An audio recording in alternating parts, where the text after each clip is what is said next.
ಓಂ ಶ್ರೀ ಗುರು ಬಸವಲಿಂಗಾಯ ನಮಃ. ಬಸವನ ಬೆಳಕೆ ಎಲ್ಲಾಡಿ ಬಂದೆ, ಭಾರತವೆಲ್ಲ ಸುತ್ತಾಡಿ ಬಂದೆ.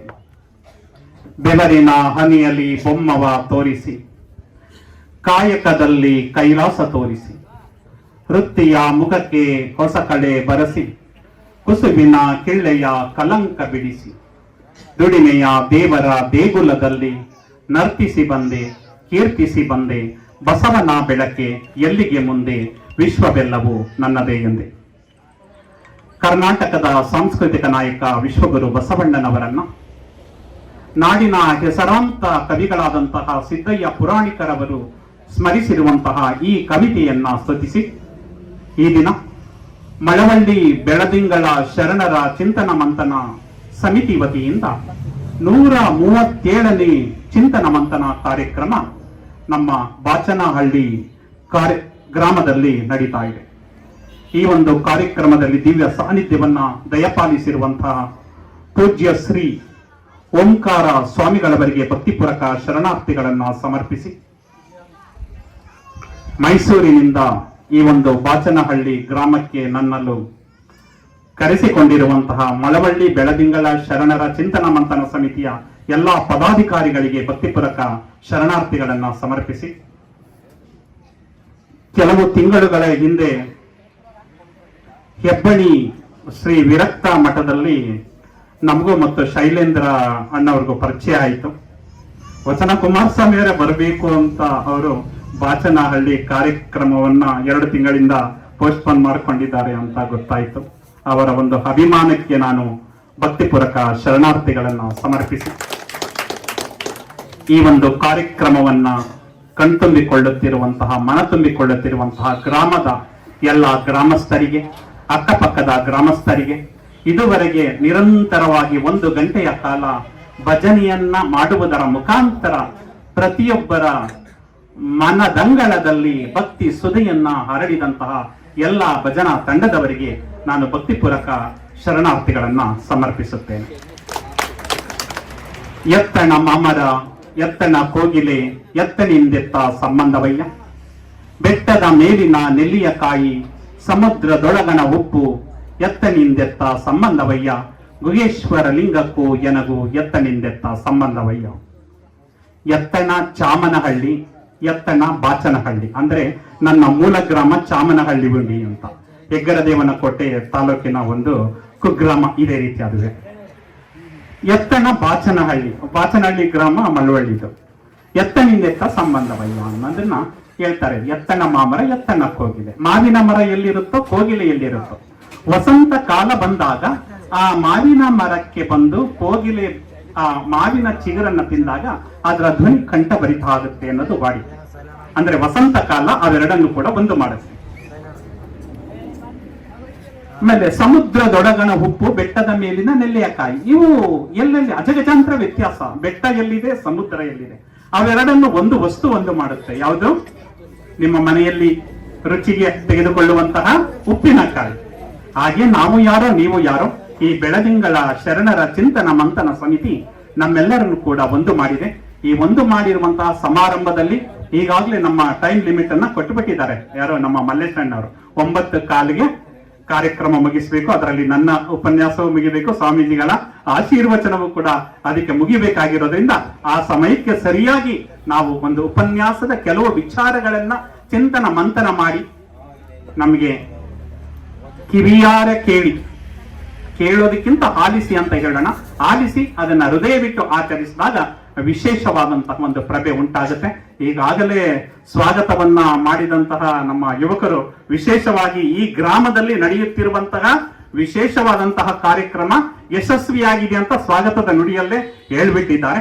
ನನಗೂ ಕೂಡ ಖುಷಿ ಕೊಡ್ತಾ ಇದೆ. ಬಂಧುಗಳೇ, ನಾವು ಈ ದೇವಲೋಕ ಮತ್ತೆ ಮರ್ತ್ಯಲೋಕ ಅನ್ನೋ ಒಂದು ಕಲ್ಪನೆ, ಸ್ವರ್ಗ ಮತ್ತು ನರಕದ ಕಲ್ಪನೆಯನ್ನ ವಿಶೇಷವಾಗಿ ಬಿಂಬಿಸಿಬಿಟ್ಟಿದ್ದಾರೆ. ಅಂದ್ರೆ ಈ ಒಂದು ಭೂಮಿಯಲ್ಲಿ ನಾವು ಅಕ್ಕಪಕ್ಕದವರ ಜೊತೆ ಅಥವಾ ಸಮಾಜದಲ್ಲಿ ಒಳ್ಳೆಯ ಕೆಲಸವನ್ನ ಮಾಡಿದ್ರೆ ಸ್ವರ್ಗಕ್ಕೆ ಹೋಗ್ತೀಯಾ, ಕೆಟ್ಟ ಕೆಲಸವನ್ನ ಮಾಡಿದ್ರೆ ನರಕಕ್ಕೆ ಹೋಗ್ತೀಯಾ ಅಂತ ಬಿಂಬಿಸಿದ್ದಾರೆ. ಆದ್ರೆ ಶರಣರು ಇದನ್ನ ಅಲ್ಲಗೆಳಿತಾರೆ. ಅಂದ್ರೆ ಇದು ಸರಿ ಅಲ್ಲ ಅಂತ. ಅಂದ್ರೆ ದೇವಲೋಕ ಸ್ವರ್ಗ ಯಾವುದು ಅಂದ್ರೆ ನಾವು ಬದುಕುವಾಗ ಕಾಣ್ತೀವಲ್ಲ ಒಳ್ಳೆಯ ಕ್ಷಣಗಳು, ಅದೇ ಸ್ವರ್ಗ. ಕೆಟ್ಟ ಕ್ಷಣಗಳನ್ನ ಕಾಣ್ತೀವಲ್ಲ, ಅದೇ ನರಕ. ಅದಕ್ಕೆ ಬಸವಣ್ಣವರು ಹೇಳ್ತಾರೆ, ದೇವಲೋಕ ಮರ್ತ್ಯಲೋಕವೆಂಬುದು ಬೇರಿಲ್ಲ ಕಾಣಿರೋ, ಸತ್ಯವ ನುಡಿಯುವುದೇ ದೇವಲೋಕ, ಮಿಥ್ಯವ ನುಡಿಯುವುದೇ ಮರ್ತ್ಯಲೋಕ, ಆಚಾರವೇ ಸ್ವರ್ಗ ಅನಾಚಾರವೇ ನರಕ, ಕೂಡಲ ಸಂಗಮ ದೇವ ನೀವೇ ಪ್ರಮಾಣ ಅಂತ. ದೇವಲೋಕ ಮರ್ತ್ಯಲೋಕ ಬೇರೆ ಯಾವುದೂ ಅಲ್ಲ ಕಣಪ್ಪ, ಸತ್ಯವ ನುಡಿಯುವುದೇ ದೇವಲೋಕ. ಈಗಾಗಲೇ 1 ಗಂಟೆಯ ಸಮಯ ನೀವು ಭಜನೆಯನ್ನ ಕೇಳಿದ್ದೀರಾ, ಬಸವೇಶ್ವರರ ಸ್ತುತಿಗಳು, ಅವರ ವಚನಗಳು ಕೇಳಿದ್ದೀರಾ, ಜೊತೆಗೆ ಗುರುಮಲ್ಲೇಶ್ವರರ ಭಜನಾವಳಿಯನ್ನು ಕೂಡ ಕೇಳಿದ್ದೀರಾ. ಅದು ಸತ್ಯ, ಅದು ಸತ್ಯವನ್ನ ನುಡಿದಿದ್ದಾರೆ, ಅದನ್ನ ಕೇಳಿದ್ದೀರಾ. ಹಾಗಾದ್ರೆ ನೀವು ಎಲ್ಲಿದ್ದೀರಾ? ದೇವಲೋಕದಲ್ಲಿದ್ದೀರಾ. ನಾವು ಪರಶುಮೂರ್ತಿರಂಗೆ ಸ್ವರ್ಗದಲ್ಲಿದ್ದೀರಾ. ನಾವು ಎಲ್ಲಿ ಒಳ್ಳೆಯ ಸಂದರ್ಭವನ್ನ ಕಣ್ಣಾರೆ ಕಾಣ್ತೀವಿ, ಒಳ್ಳೆಯ ನುಡಿಗಳನ್ನ ಕಿವಿಯಾರ ಕೇಳ್ತೀವಿ, ಅದೇ ಸ್ವರ್ಗ, ಅದೇ ದೇವಲೋಕ ಅಂತ. ನಾವು ಬಾಚಿನಹಳ್ಳಿ ಗ್ರಾಮ ಅಂತಲ್ಲ, ಇವತ್ತು ನಾವು ಎಲ್ಲಿ ಸೇರಿದ್ದೀವಿ, ನಮ್ಮ ಸಕ್ಸಸ್ ಅಂತ ಹೇಳ್ತಾ ಇದ್ರಲ್ಲ, ಇದು ನಿಜ. ಇವತ್ತೇನಾಗಿದೆ? ನಿಮ್ಮ ಗ್ರಾಮ ಸ್ವರ್ಗವಾಗಿದೆ, ನಿಮ್ಮ ಗ್ರಾಮ ಏನಾಗಿದೆ? ದೇವಲೋಕವಾಗಿದೆ ಅಂತ. ಅರ್ಥಾಯ್ತಲ್ಲ? ಅದಕ್ಕೆ ಇದನ್ನ ಪುಷ್ಟೀಕರಿಸುವ ರೀತಿ DVG ಅವರು ಮತ್ತೊಂದು ಕಗ್ಗದಲ್ಲಿ ಬರೀತಾರೆ. ಮರಣದಿ ಮುಂದೇನು, ಭೂತವೋ ಪ್ರೇತವೋ, ಪರಲೋಕವೋ ಪುನರ್ಜನ್ಮವೋ ಅದೇನು, ತಿರುಗಿ ಬಂದವರಿಲ್ಲ ವರದಿ ತಂದವರಿಲ್ಲ, ಧರೆಯ ಬಾಳ್ಗದರೆ ನೆಮ್ಮಂಕುತಿಮ್ಮ. ಮರಣದ ನಂತರ ಮುಂದೆ ಏನು? ಕೆಲವರು ಹೇಳ್ತಾರೆ ಭೂತ ಆಗುತ್ತೆ ಅಂತಾರೆ, ಇನ್ನು ಕೆಲವರು ಪ್ರೇತ ಆಗುತ್ತೆ ಅಂತಾರೆ. ನಿಜಾನ? ಒಳ್ಳೆ ಕೆಲಸಕ್ಕೆ ಮಾಡಿದ್ರೆ ಸ್ವರ್ಗಕ್ಕೆ ಹೋಗ್ತೀಯ ಅಂತಾರೆ, ಕೆಟ್ಟ ಕೆಲಸ ಮಾಡಿದ್ರೆ ನರಕಕ್ಕೆ ಹೋಗ್ತೀಯ ಅಂತಾರೆ. ನಿಜಾನ? ಆದ್ರೆ ಮುಂದುವರೆದು ಹೇಳ್ತಾರೆ ಅವರು, ತಿರುಗಿ ಬಂದವರಿಲ್ಲ ವರದಿ ತಂದವರಿಲ್ಲ. ಇಲ್ಲಿವರೆಗೆ ನಾವು ಲಕ್ಷಾಂತರ ಜನರನ್ನ, ನಮ್ಮ ಸಂಬಂಧಿಕರನ್ನೆಲ್ಲರನ್ನು ಕಳ್ಕೊಂಡಿದ್ದೀವಿ. ಯಾರಾದ್ರೂ ಬಂದು ಅಪ್ಪ ನಾನು ಸ್ವರ್ಗದಲ್ಲಿದ್ದೀನಿ ಅಂತನೋ, ಅಪ್ಪ ನಾನು ನರಕದಲ್ಲಿದ್ದೀನಿ ಅಂತಾನು ಯಾರಾದ್ರೂ ಹೇಳಿದ್ದೀರಾ? ಯಾರು ಹೇಳಿಲ್ಲ. ತಿರುಗಿ ಬಂದವರಿಲ್ಲ ವರದಿ ತಂದವರಿಲ್ಲ, ಧರೆಯ ಬಾಳ್ಗದರೆ ನೆಮ್ಮಂಕುತಿಮ್ಮ. ಈ ಭೂಮಿಯನ್ನ ಅರಿತು ಬಾಳಿದರೆ ಅದೇ ಸ್ವರ್ಗ. ಮನೆಯಲ್ಲಿ ಗಂಡ ಹೆಂಡತಿ ಮಕ್ಕಳಿದ್ದಾರೆ, ಅನೋನ್ಯವಾಗಿ ಜೀವನವನ್ನ ನಡೆಸಿಬಿಟ್ರೆ ಅದೇ ಸ್ವರ್ಗ. ಗಂಡನ್ ಕಂಡ್ರೆ ಹೆಂಡತಿಗಾಗಲ್ಲ, ಹೆಂಡತಿ ಕಂಡ್ರೆ ಗಂಡನ್ಗಾಗಲ್ಲ, ತಂದೆ ತಾಯಿ ಕಂಡ್ರೆ ಮಕ್ಕಳಿಗಾಗಲ್ಲ ಅಂದ್ರೆ ಅದೇ ನರಕ. ಸ್ವರ್ಗ ನರಕ ಎಲ್ಲೂ ಅಲ್ಲ, ನಮ್ಮ ಕೈಯಲ್ಲಿದೆ. ನಮ್ಮ ಜೀವನದ ವಿಧಾನವನ್ನ ಯಾವ ರೀತಿ ನಡೆಸ್ಕೊಂಡು ಹೋಗ್ತೀವಿ ಅದ್ರ ಮೇಲಿದೆ ಅಂತ ಹೇಳ್ತಾ, ಈ ಒಂದು ವಚನವನ್ನ ಪುಷ್ಟೀಕರಿಸುವ ರೀತಿಯಲ್ಲಿ ನಮ್ಮ ಜೀವನವನ್ನ ನಾವು ಒಳ್ಳೆಯ ವಿಚಾರದತ್ತ ನಾವು ತೆಗೆದುಕೊಂಡು ಹೋಗ್ಬೇಕಾಗತ್ತೆ ಬಂಧುಗಳು.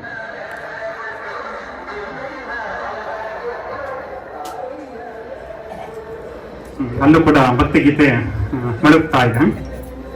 ಶರಣರ ವಚನಗಳಿದೆಯಲ್ಲ, ಇದು ಒಂದು ವಿಶೇಷ ಪ್ರಭೆಯನ್ನ ನಮ್ಮಲ್ಲಿ ಉಂಟು ಮಾಡುತ್ತೆ. ಇವತ್ತು ಇಷ್ಟು ಜನ ಅಕ್ಕಂದಿರಲ್ಲಿ ಕುಳಿತಿರೋದನ್ನ ನೋಡಿದ್ರೆ ನನಗೆ ಒಂದು ಅನುಭವ ಮಂಟಪವೇ ಇಲ್ಲಿ ಸೇರಿದೆ ಅಂತ ನಾನಾದ್ರೂ ಭಾವಿಸ್ತೇನೆ. ಅನುಭವ ಮಂಟಪವು ಹಿಂಗೆ, ಈ ರೀತಿ ಎಲ್ಲರೂ ಒಟ್ಟಿಗೆ ಸೇರ್ತಾ ಇದ್ರು.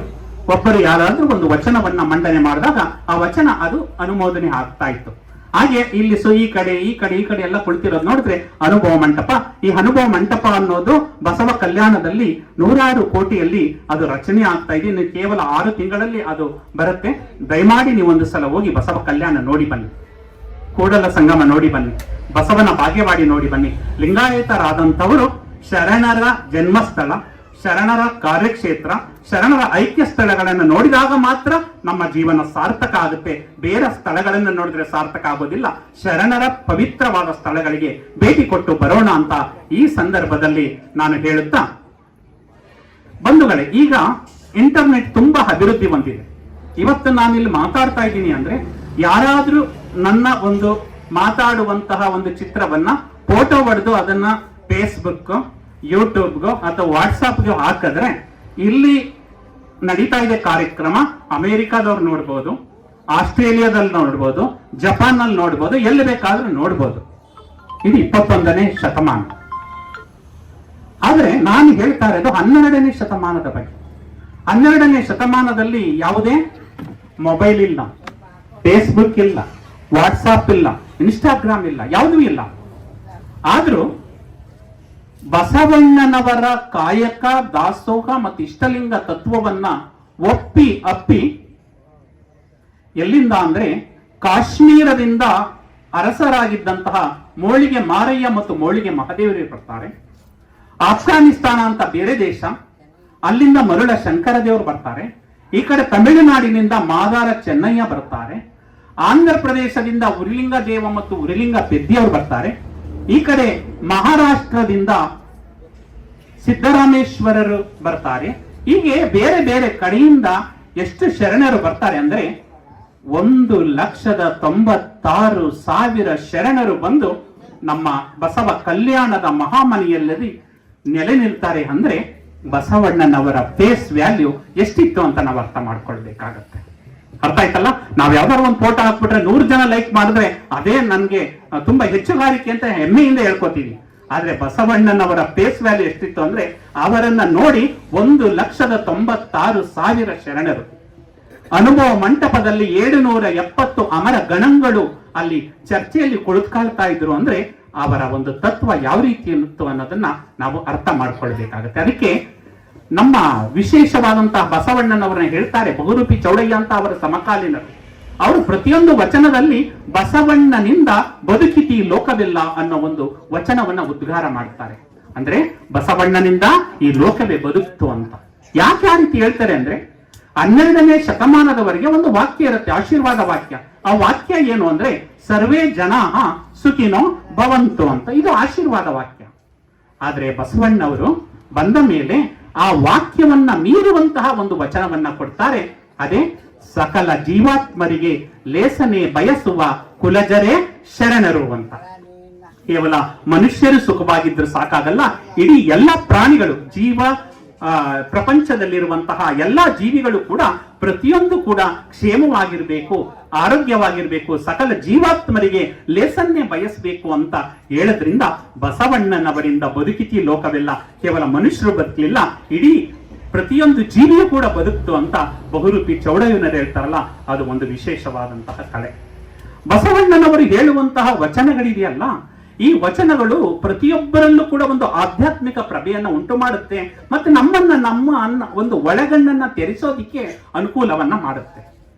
ಅದಕ್ಕೆ 4ನೇ ಸಾಲಿನ ವಚನದ ಮುಖಾಂತರ ಒಂದು ಕಥೆಯನ್ನೇ ಸೃಷ್ಟಿಸ್ತಾರೆ ಬಸವಣ್ಣವರು. ಆ ಒಂದು ವಚನ ಅಂದ್ರೆ ತುಂಬಾ ಅದ್ಭುತವಾದ ವಚನ, ಬಹುಶಃ ಕೇಳಿದಿರೋ ಏನೋ ಗೊತ್ತಿಲ್ಲ. ಆ 4 ಸಾಲಿನ ವಚನ ಯಾವುದು ಅಂದ್ರೆ, ಹಾದರಕ್ಕೆ ಹೋದಡೆ ಕಳ್ಳದಮ್ಮವಾಯಿತು, ಆಳು ಗೋಡೆಗೆ ಹೋದಡೆ ಚೇಳೂರಿತ್ತು, ಅಬ್ಬರವ ಕೇಳಿ ತಳವಾರ ಉಟ್ಟ ಸೀರೆಯ ಸುಲಿದ, ನಾಚಿ ಹೋದಡೆ ಗಂಡ ಬೆನ್ನ ಬಾರನೆತ್ತಿದ, ಅರಸು ಕೂಡಲ ಸಂಗಮ ದೇವ ದಂಡವಾಕ್ಕೊಂಡ. ಈ ವಚನ ಬಸವಣ್ಣನವರ ವಚನದಲ್ಲಿ ಬರುತ್ತೆ. 1400ಕ್ಕೂ ಹೆಚ್ಚು ವಚನಗಳು ಸಿಕ್ಕಿದೆ. ಬಸವಣ್ಣವರು ಬರೆದಿರೋದು 1,00,000ಕ್ಕಿಂತ ಹೆಚ್ಚು ವಚನಗಳು. ಕಲ್ಯಾಣ ಕ್ರಾಂತಿ ಆದಾಗ ಅನೇಕ ವಚನಗಳು ನಾಶ ಆಗ್ಬಿಟ್ಟು, ಆದ್ರೆ ನಮಗೆ ಸಿಕ್ಕಿರುವಂತದ್ದು 1400ಕ್ಕೂ ಹೆಚ್ಚು ವಚನಗಳಲ್ಲಿ ಬಸವಣ್ಣನವರ ಒಂದು ಕಥೆಯ ರೂಪದಲ್ಲಿ ಚಿತ್ರಣವನ್ನ ಕಲ್ಪಿಸಿಕೊಡುವಂಥದ್ದು ಈ ವಚನ.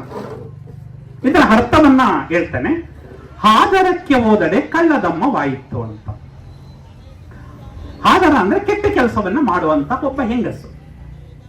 ಗಂಡ ಮನೆಯಲ್ಲಿದ್ದಾನೆ, ಗಂಡನನ್ನ ಬಿಟ್ಟು ಹಾದರಕ್ಕೆ ಅಂದ್ರೆ ಬೇರೆಯ ಒಬ್ಬನನ್ನ ಜೊತೆ ಸೇರೋದಿಕ್ಕೆ ಒಂದು ಹಾಳು ಗೋಡೆಗೆ ಹೋಗ್ತಾಳೆ. ಇಂಥ 8 ಗಂಟೆ 9 ಗಂಟೆ ಸಮಯ ನಾ ಬರ್ತೀನಿ ಅಂದಿರ್ತಾನೆ.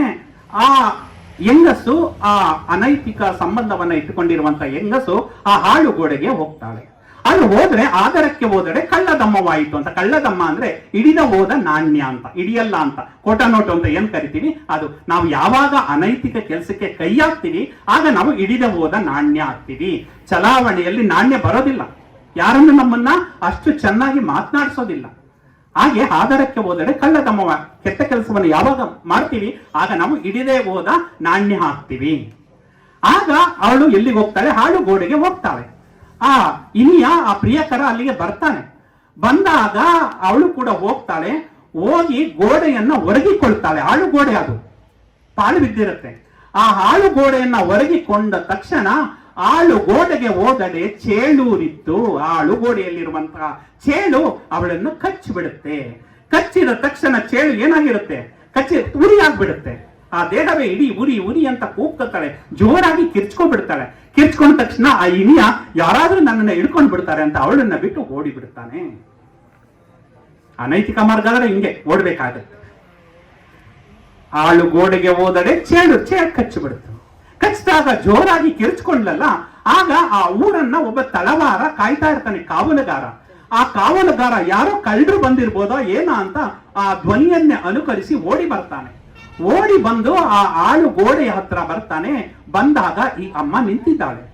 ಒಡವೆಯನ್ನ ಹಾಕಿದ್ದಾಳೆ, ಒಳ್ಳೆ ಶೃಂಗಾರವನ್ನ ಮಾಡಿಕೊಂಡಾಗ ತಳವಾರ ಕೇಳ್ತಾನೆ, ನಿನ್ನ ಒಡವೆಗಳನ್ನ ನನಗೆ ಕೊಡು, ಗೊತ್ತಾಗೋಗುತ್ತೆ ಇವಳು ಅನೈತಿಕ ಮಾರ್ಗದಿಂದ ಇಲ್ಲಿಗೆ ಬಂದಿದ್ದಾಳೆ ಅಂತ ಗೊತ್ತಾಗುತ್ತೆ, ನಿನ್ನ ಒಡವೆಯನ್ನ ಕೊಡು, ನಿನ್ನನ್ನು ಬಿಟ್ಬಿಡ್ತೀನಿ ಅಂತ ಹೇಳ್ತಾನೆ. ಆಗ ಒಡವೆ ಕೊಟ್ರೆ ಮನೆಯವ್ರು ಬಿಡ್ತಾರ, ಗಂಡ ಬಿಡ್ತಾನ? ಇಲ್ಲ, ಕೊಡಲ್ಲ ಅಂದಾಗ ಆ ತಳವಾರ ಉಟ್ಟ ಸೀರೆಯ ಸುಲಿದ. ಆ ಹೆಂಗಸು ಹುಟ್ಟಿಕೊಂಡಿದ್ದಂತಹ ಸೀರೆಯನ್ನ ಏನ್ ಮಾಡ್ತಾನೆ, ಸುಲಿತಾನೆ, ತಗೊಂಡ್ಬಿಡ್ತಾನೆ. ತಗೊಂಡಾಗ ಅವಳಿಗೆ ನಾಚಿಕೆ ಆಗ್ಬಿಡುತ್ತೆ. ನಾಚಿಕೆ ಆಗಿ ಓಡಿ ಹೋಗ್ತಾಳೆ ಮನೆಗೆ. ಓಡಿ ಹೋಗಿ ಗಂಡ ಬಾಗಿಲು ಹಾಕೊಂಡಿದ್ದಾನೆ, ಆ ಬಾಗಿಲು ಹಾಕೊಂಡಿರುವಂತಹ ಗಂಡನನ್ನ ಎಬ್ಬಿಸ್ತಾಳೆ, ಬಾಗಿಲನ್ನ ಬಡಿತಾಳೆ, ಬಾಗಿಲನ್ನ ತೆಗಿರಿ ಅಂತ. ತೆಗೆದಾಗ ನಾಚಿ ಹೋದಡೆ ಗಂಡ ಬೆನ್ನ ಬಾರನೆತ್ತಿದ. ನಾಚಿಕೆ ಆಗ್ಬಿಡುತ್ತೆ ಅವಳಿಗೆ. ಆ ಗಂಡ ಬಾಗಿಲನ್ನು ತೆಗಿತಾನೆ. ಇಂತಹ ಅನೈತಿಕ ಮಾರ್ಗದಲ್ಲಿ ನೀನು ಹೋಗ್ತಾ ಇದೀಯಲ್ಲ ಅಂತ ಹೇಳಿ ಬೇಸರವಾಗಿ ಬಾರುಕೋಲನ್ನ ತಗೊಂಡು ಅವಳಿಗೆ ಹೊಡಿತಾನೆ. ಬೆನ್ನ ಬಾರನೆತ್ತಿದ. ಆಗ ಏನಾಗುತ್ತೆ, ಅರಸು ಕೂಡಲ ಸಂಗಮ ದೇವ ದಂಡವ ಕೊಂಡಾಗ ಅಲ್ಲಿ ರಾಜನಿಗೆ ಗೊತ್ತಾಗುತ್ತೆ, ಇಂತಹ ಅನೈತಿಕ ಮಾರ್ಗವನ್ನ ನೀನು ಹಿಡಿಬಾರದು, ತಪ್ಪು, ಒಳ್ಳೆಯ ಮಾರ್ಗದಲ್ಲಿ ಹೋಗ್ಬೇಕು. ನೀನು ಈ ರೀತಿ ಅನೈತಿಕ ಮಾರ್ಗವನ್ನ ಹಿಡಿದಿರೋದ್ರಿಂದ ನಿನಗೆ ದಂಡವನ್ನ ಆಗ್ತಾ ಇದೀವಿ ಅಂತ ಹೇಳಿ ದಂಡವನ್ನ ಹಾಕಿ ಕೊನೆಗೆ ಅವಳ ಮೈಂಡ್ ವಾಶ್ ಅನ್ನ ಮಾಡಿ ಒಳ್ಳೆಯ ಚಿಂತನೆಯನ್ನ ನೀನು ರೂಢಿಸ್ಕೋ, ಒಳ್ಳೆಯ ಮಾತನ್ನ ರೂಢಿಸ್ಕೋ, ಇಂಥ ಕೆಟ್ಟ ಚಟಗಳಿಗೆ ನೀನು ಬಲಿಯಾಗಬೇಡ ಅಂತ ಹೇಳಿ ನೈತಿಕ ಮಾರ್ಗದತ್ತ ಅವಳನ್ನ ಪರಿವರ್ತನೆ ಮಾಡ್ತಾರೆ. ಆಗ ಅವಳು ಒಳ್ಳೆಯ ಹೆಂಗಸಾಗಿ ಒಳ್ಳೆಯ ಅಂಶವನ್ನ ರೂಢಿಸ್ಕೊಳ್ತಾರೆ. ಆ ರೀತಿ ಒಳ್ಳೆಯ ಅಂಶಗಳನ್ನ ರೂಢಿಸಿಕೊಳ್ಳುವಂತಹ ಕೆಲಸವನ್ನ ನಮ್ಮ ಈ ಒಂದು ವಚನ ಸಾಹಿತ್ಯ ಮಾಡುತ್ತೆ. ಈ ವಚನವನ್ನ ನಾವು ಜೀವನದಲ್ಲಿ ಅಳವಡಿಸಿಕೊಂಡಾಗ ಮನದ ಕಲ್ಮಶಗಳು ಹೋಗುತ್ತೆ. ಅದಕ್ಕೆ ಹೇಳ್ತಾರೆ, ಮಂಡೆ ಮಾಸಿದಡೆ ಮಹಾ ಮಜ್ಜನವ ಮಾಡುವುದು, ವಸ್ತ್ರ ಮಾಸಿದಡೆ ಮಡಿವಾಳರಿಗಿಕ್ಕುವುದು, ಮನದ ಮೈಲಿಗೆಯ ತೊಳೆಯಬೇಕಾದರೆ ಕೂಡಲ ಚನ್ನ ಸಂಗನ ಶರಣರ ಅನುಭವ ಮಾಡುವುದು ಅಂತ. ನಮ್ ತಲೆ ಕೊಳೆ ಆಗುತ್ತೆ. ತಲೆ ಕೊಳಾದಾಗ ಏನ್ ಮಾಡ್ತೀವಿ, ಶಾಂಪು ಹಾಕೊಂಡು ಸೋಪನ್ನ ಹಾಕೊಂಡು ಸ್ನಾನವನ್ನ ಮಾಡಿ ನಮ್ಮ ಮಂಡೆ ಅಂದ್ರೆ ನಮ್ಮ ತಲೆಯ ಕೊಳೆಯನ್ನ ಹೋಗ್ಲಾಡ್ಸ್ಕೋತೀವಿ. ವಸ್ತ್ರ ಮಾಸಿದನೆ ಈಗೇನೋ ಮೊದಲಾಗ ಮಡಿವಾಳರಿಗೆ ಕೊಡ್ತಾ ಇದೀವಿ, ಈಗಿಲ್ಲ. ನಾವೇನೋ ವಾಷಿಂಗ್ ಮೆಷಿನ್ ಇದೆ, ವಾಷಿಂಗ್ ಮೆಷಿನ್ಗೆ ಹಾಕಿ ನಮ್ಮ ವಸ್ತ್ರವನ್ನ ಏನ್ ಮಾಡ್ತೀವಿ, ವಾಶ್ ಮಾಡ್ಕೊಳ್ತೀವಿ, ಶುದ್ಧ ಮಾಡ್ಕೊಳ್ತೀವಿ. ಆದ್ರೆ ಮನದ ಮೈಲಿಗೆ ಆಗುತ್ತಲ್ಲ, ಕೇಳಬಾರದನ್ನ ಕೇಳ್ತಾ ಇದೀವಿ, ನೋಡಬಾರದನ್ನ ನೋಡ್ತಾ ಇದೀವಿ, ನೋಡಬಾರದನ್ನ ನೋಡಿ ಕೇಳಬಾರದನ್ನ ಕೇಳಿ ಮನದ ಮೈಲಿಗೆ ಆಗ್ತಾ ಇದೆ, ನಮ್ಮ ಮನಸ್ಸು ಮೈಲಿಗೆ ಆಗುತ್ತೆ. ಈ ಮನದ ಮೈಲಿಗೆಯನ್ನ ಹೋಗಲಾಡಿಸಬೇಕಾದರೆ ಕೂಡಲ ಚನ್ನ ಸಂಗನ ಶರಣರ ಅನುಭವ ಮಾಡುವುದು ಅಂತ ಹೇಳ್ತಾರೆ. ಹಿಂಗೆ ಶರಣರ ವಚನಗಳನ್ನ ನಾವು ಯಾವಾಗಲಾದ್ರೂ ಕೇಳಿ ಅದನ್ನ ಜೀವನದಲ್ಲಿ ಅಳವಡಿಸಿಕೊಂಡಾಗ ನಮ್ಮ ಮನದ ಮೈಲಿಗೆ ಹೋಗುತ್ತೆ, ನಮ್ಮನ್ನ ವಿಶೇಷವಾದಂತಹ ವ್ಯಕ್ತಿತ್ವವನ್ನ ರೂಢಿಸಿಕೊಳ್ಳಕ್ಕೆ ಸಹಕಾರಿಯಾಗುತ್ತೆ. ಈಗ ಕೆಲವು ವರ್ಷಗಳ ಹಿಂದೆ ಕೋವಿಡ್ ಬಂದ್ಬಿಡ್ತು. ಕೋವಿಡ್ ಬಂದಾಗಂತೂ ನಾವು ಬದುಕೋದೇ ಕಷ್ಟ ಅನ್ನೋ ಒಂದು ಅಂಶ ಏನಾಗುತ್ತೋ ಜಾಹೀರಾತು ಆಗ್ಬಿಡ್ತು. ಆದ್ರೂ ಕೂಡ ಕೋವಿಡ್ ಅನ್ನ ಗೆದ್ದು ಅನೇಕ ಸ್ನೇಹಿತರನ್ನ ಬಂಧುಗಳನ್ನ ಕಳೆದುಕೊಂಡು ನಾವಿಲ್ಲಿ ಕುಳಿತಿದ್ದೀವಿ ಅಂದ್ರೆ ಏನಾದ್ರೂ ನಮ್ಮ ಕೈಯಿಂದ ಒಂದು ಒಳ್ಳೆ ಕೆಲಸ ಆಗುತ್ತೆ, ಒಳ್ಳೆಯ ಕೆಲಸವನ್ನ ಮಾಡಿಸ್ತಾರೆ ಅಂತ. ಆ ಒಳ್ಳೆಯ ಕೆಲಸವನ್ನ ಮಾಡಬೇಕು ಅಂದ್ರೆ ಇವತ್ತು ನೋಡಿ, ಬಾಚನಹಳ್ಳಿ ಗ್ರಾಮ ದೇವಲೋಕವಾಗಿ ಮಾರ್ಪಟ್ಟಿದೆ. ಬಾಚನಹಳ್ಳಿ ಗ್ರಾಮ ಸ್ವರ್ಗವಾಗಿ ಮಾರ್ಪಟ್ಟಿದೆ. ಅಕ್ಕಂದಿರು ಎಷ್ಟು ವಿಶೇಷವಾಗಿ ಈ ಒಂದು ಪ್ರವಚನ ಕಾರ್ಯಕ್ರಮದಲ್ಲಿ ಪೂಜ್ಯರ ಆಶೀರ್ವಚನವನ್ನ, ನಮ್ಮ ಒಂದು ಉಪನ್ಯಾಸವನ್ನ ಕೇಳೋದಿಕ್ಕೆ ಅವರ ಮನೆ ಕೆಲಸವನ್ನ, ಈಗ ಧಾರಾವಾಹಿಗಳು ಬಂದುಬಿಟ್ಟು ಎಲ್ಲರನ್ನು ಕೂಡ ಸೆರೆ ಹಿಡಿದು ಬಿಟ್ಟಿದೆ. ಆದ್ರೆ ಅಂತಹ ಧಾರಾವಾಹಿಯನ್ನ ಬಿಟ್ಟು ಕಿವಿ ಕೊಟ್ಟು ಕೇಳ್ತಾ ಇದ್ದೀರಿ ಅಂದ್ರೆ ನಿಮ್ಮ ಪಾದಕ್ಕೆ ಅನಂತ ಶರಣಾರ್ಥಿಗಳು. ನಮ್ಮ ಶರಣರ ವಿಚಾರಧಾರೆಗಳಲ್ಲಿ ಮುಖ್ಯವಾಗಿ 3 ನಾನು ಇಲ್ಲಿ ಹೇಳುವಂತದ್ದು. ಯಾಕಂದ್ರೆ ಉಪನ್ಯಾಸವನ್ನ ಕೊಡೋಕೆ ಹೋಗ್ತಾರೆ, ಗಂಟೆ ಆಗುತ್ತೆ. ಇಲ್ಲಿ ಮುಖ್ಯವಾದ ವಿಚಾರಗಳನ್ನ ಮಾತ್ರ ಇಲ್ಲಿ ಹೇಳೋದಕ್ಕೆ ಬರ್ತಾರೆ. ಮೊದಲು ನಮ್ಮ ತನು ಶುದ್ಧಿ ಅಂತ, ದೇಹ ಶುದ್ಧಿ ಆಗಬೇಕು ಅಂತ. ಎರಡನೆಯದು ಮನಸ್ಸು ಶುದ್ಧಿ ಆಗ್ಬೇಕು ಅಂತ. ಇನ್ನೊಂದು ಭಾವಶುದ್ಧಿ, ಭಾವನೆಗಳು ಶುದ್ಧಿ ಆಗ್ಬೇಕು ಅಂತ. ತನು ಶುದ್ಧಿಗೆ ಶರಣರು ಕೊಟ್ಟದ್ದು ಕಾಯಕ, ಮನಶುದ್ಧಿಗೆ ಶರಣರು ಕೊಟ್ಟದ್ದು ಇಷ್ಟಲಿಂಗ, ಭಾವಶುದ್ಧಿಗೆ ಶರಣರು ಕೊಟ್ಟದ್ದು ದಾಸೋಹ. ಕಾಯಕ ಪ್ರತಿಯೊಬ್ಬರು ನಮ್ಮ ಗ್ರಾಮೀಣ ಪ್ರದೇಶದವರು ನೋಡಿದ್ರೆ ಕಾಯಕವನ್ನ ಪ್ರತಿಯೊಬ್ಬರು ಕೂಡ ಮಾಡ್ತಾ ಇರ್ತಾರೆ. ಕಾಯಕ ಅನ್ನೋದು ಒಂದು ವಿಶೇಷವಾದದ್ದು. ಯಾಕಂದ್ರೆ ಈಗ ಶರಣರ ಭಜನೆಯಲ್ಲಿ ನಾವು ಕೇಳ್ದೋ, ಗುರುಮಲ್ಲೇಶ್ವರರು ಯಾವ ರೀತಿ ಮುಮ್ಮಡಿ ಕೃಷ್ಣರಾಜ ಒಡೆಯರನ್ನೇ ಕಾಯಕಕ್ಕೆ ತೊಡಗಿಸಿದ್ರು ಅನ್ನೋದನ್ನ ಕೇಳ್ದೋ. ಆದ್ರೆ ಅದನ್ನ ಒಂದು ದೃಷ್ಟಾಂತವನ್ನ ನಾನು ನಿಮ್ಗೆ ಹೇಳ್ತೇನೆ, ಕಾಯಕ ಅಂದ್ರೆ ಹೇಗಿರ್ಬೇಕು ಅಂತ. ಮುಮ್ಮಡಿ ಕೃಷ್ಣರಾಜ ಒಡೆಯರು ನಮ್ಮ ಮೈಸೂರು ಮಹಾರಾಜರು.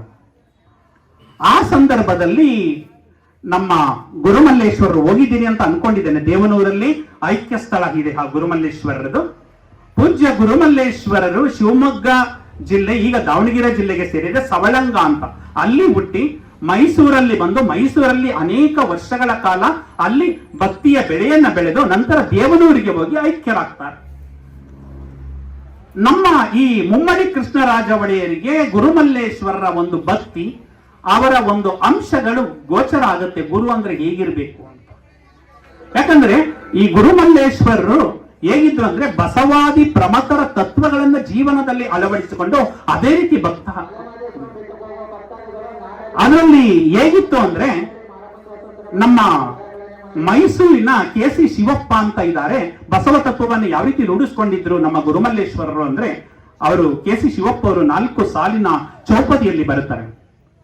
ಬಸವನೆಂದರೆ ಯಾರು ಬಿಜ್ಜಳನ ಕರಣಿಕನೇ, ಬಸವನೆಂದರೆ ಯಾರು ಬಿಜ್ಜಳನ ಕರಣಿಕನೇ, ಬಿದ್ದವರ ನೆತ್ತಲಿಕೆ ದುಡಿದ ಶಿವಯೋಗಿ, ಬಿದ್ದವರ ನೆತ್ತಲಿಕೆ ದುಡಿದ ಶಿವಯೋಗಿ, ಅನುಭಾವದೆತ್ತರಕ್ಕೆ ಕಾಯಕವ ತಂದಾತ, ಅನುಭಾವದೆತ್ತರಕ್ಕೆ ಕಾಯಕವ ತಂದಾತ, ಬಸವನೆಂದರೆ ತತ್ವ ಮುದ್ದು ರಾಮ, ಬಸವನೆಂದರೆ ತತ್ವ ಮುದ್ದು ರಾಮ.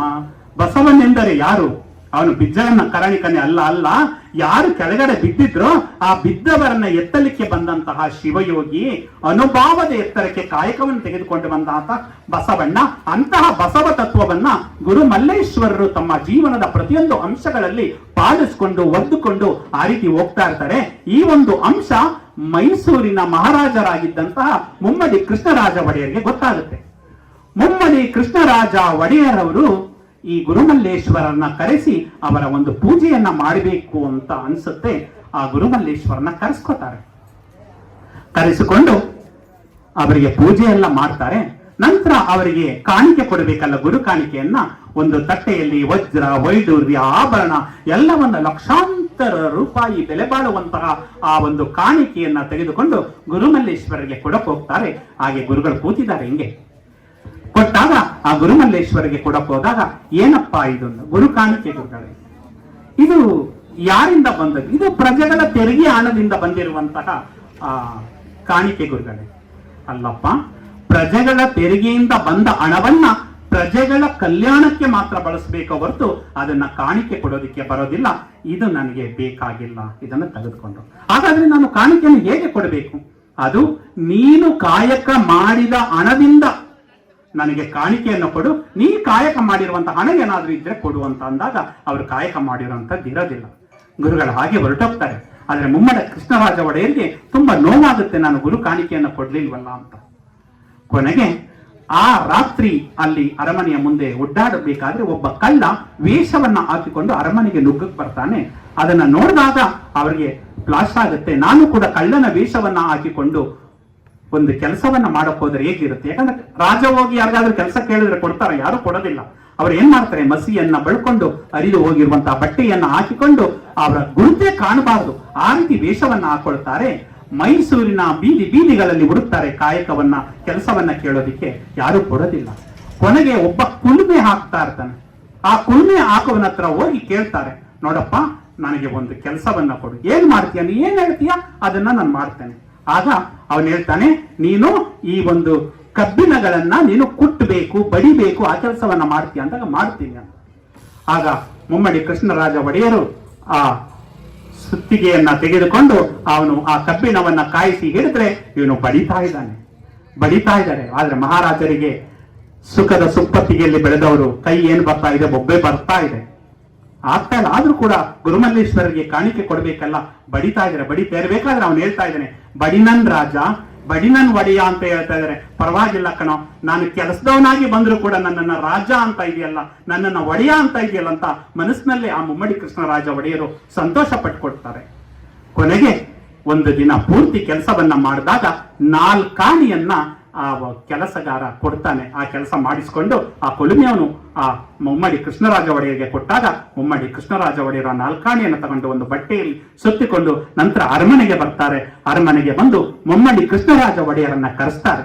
ಕರೆಸಿ ಅವರಿಗೆ ಮತ್ತೆ ಪೂಜೆಯನ್ನ ಮಾಡಿ ಆ ನಾಲ್ಕಾಣಿಯನ್ನು ಕೊಟ್ಟಾಗ ಆ ಮುಮ್ಮಡಿ ಕೃಷ್ಣರಾಜ ಒಡೆಯರು ನೀಡಿದಂತಹ ಕಾಣಿಕೆಯನ್ನ ಕಣ್ಣಿಗೆ ಒತ್ತಿಕೊಂಡು ಗುರುಮಲ್ಲೇಶ್ವರರ ಸಂತೋಷದಿಂದ ಸ್ವೀಕರಿಸ್ತಾರೆ.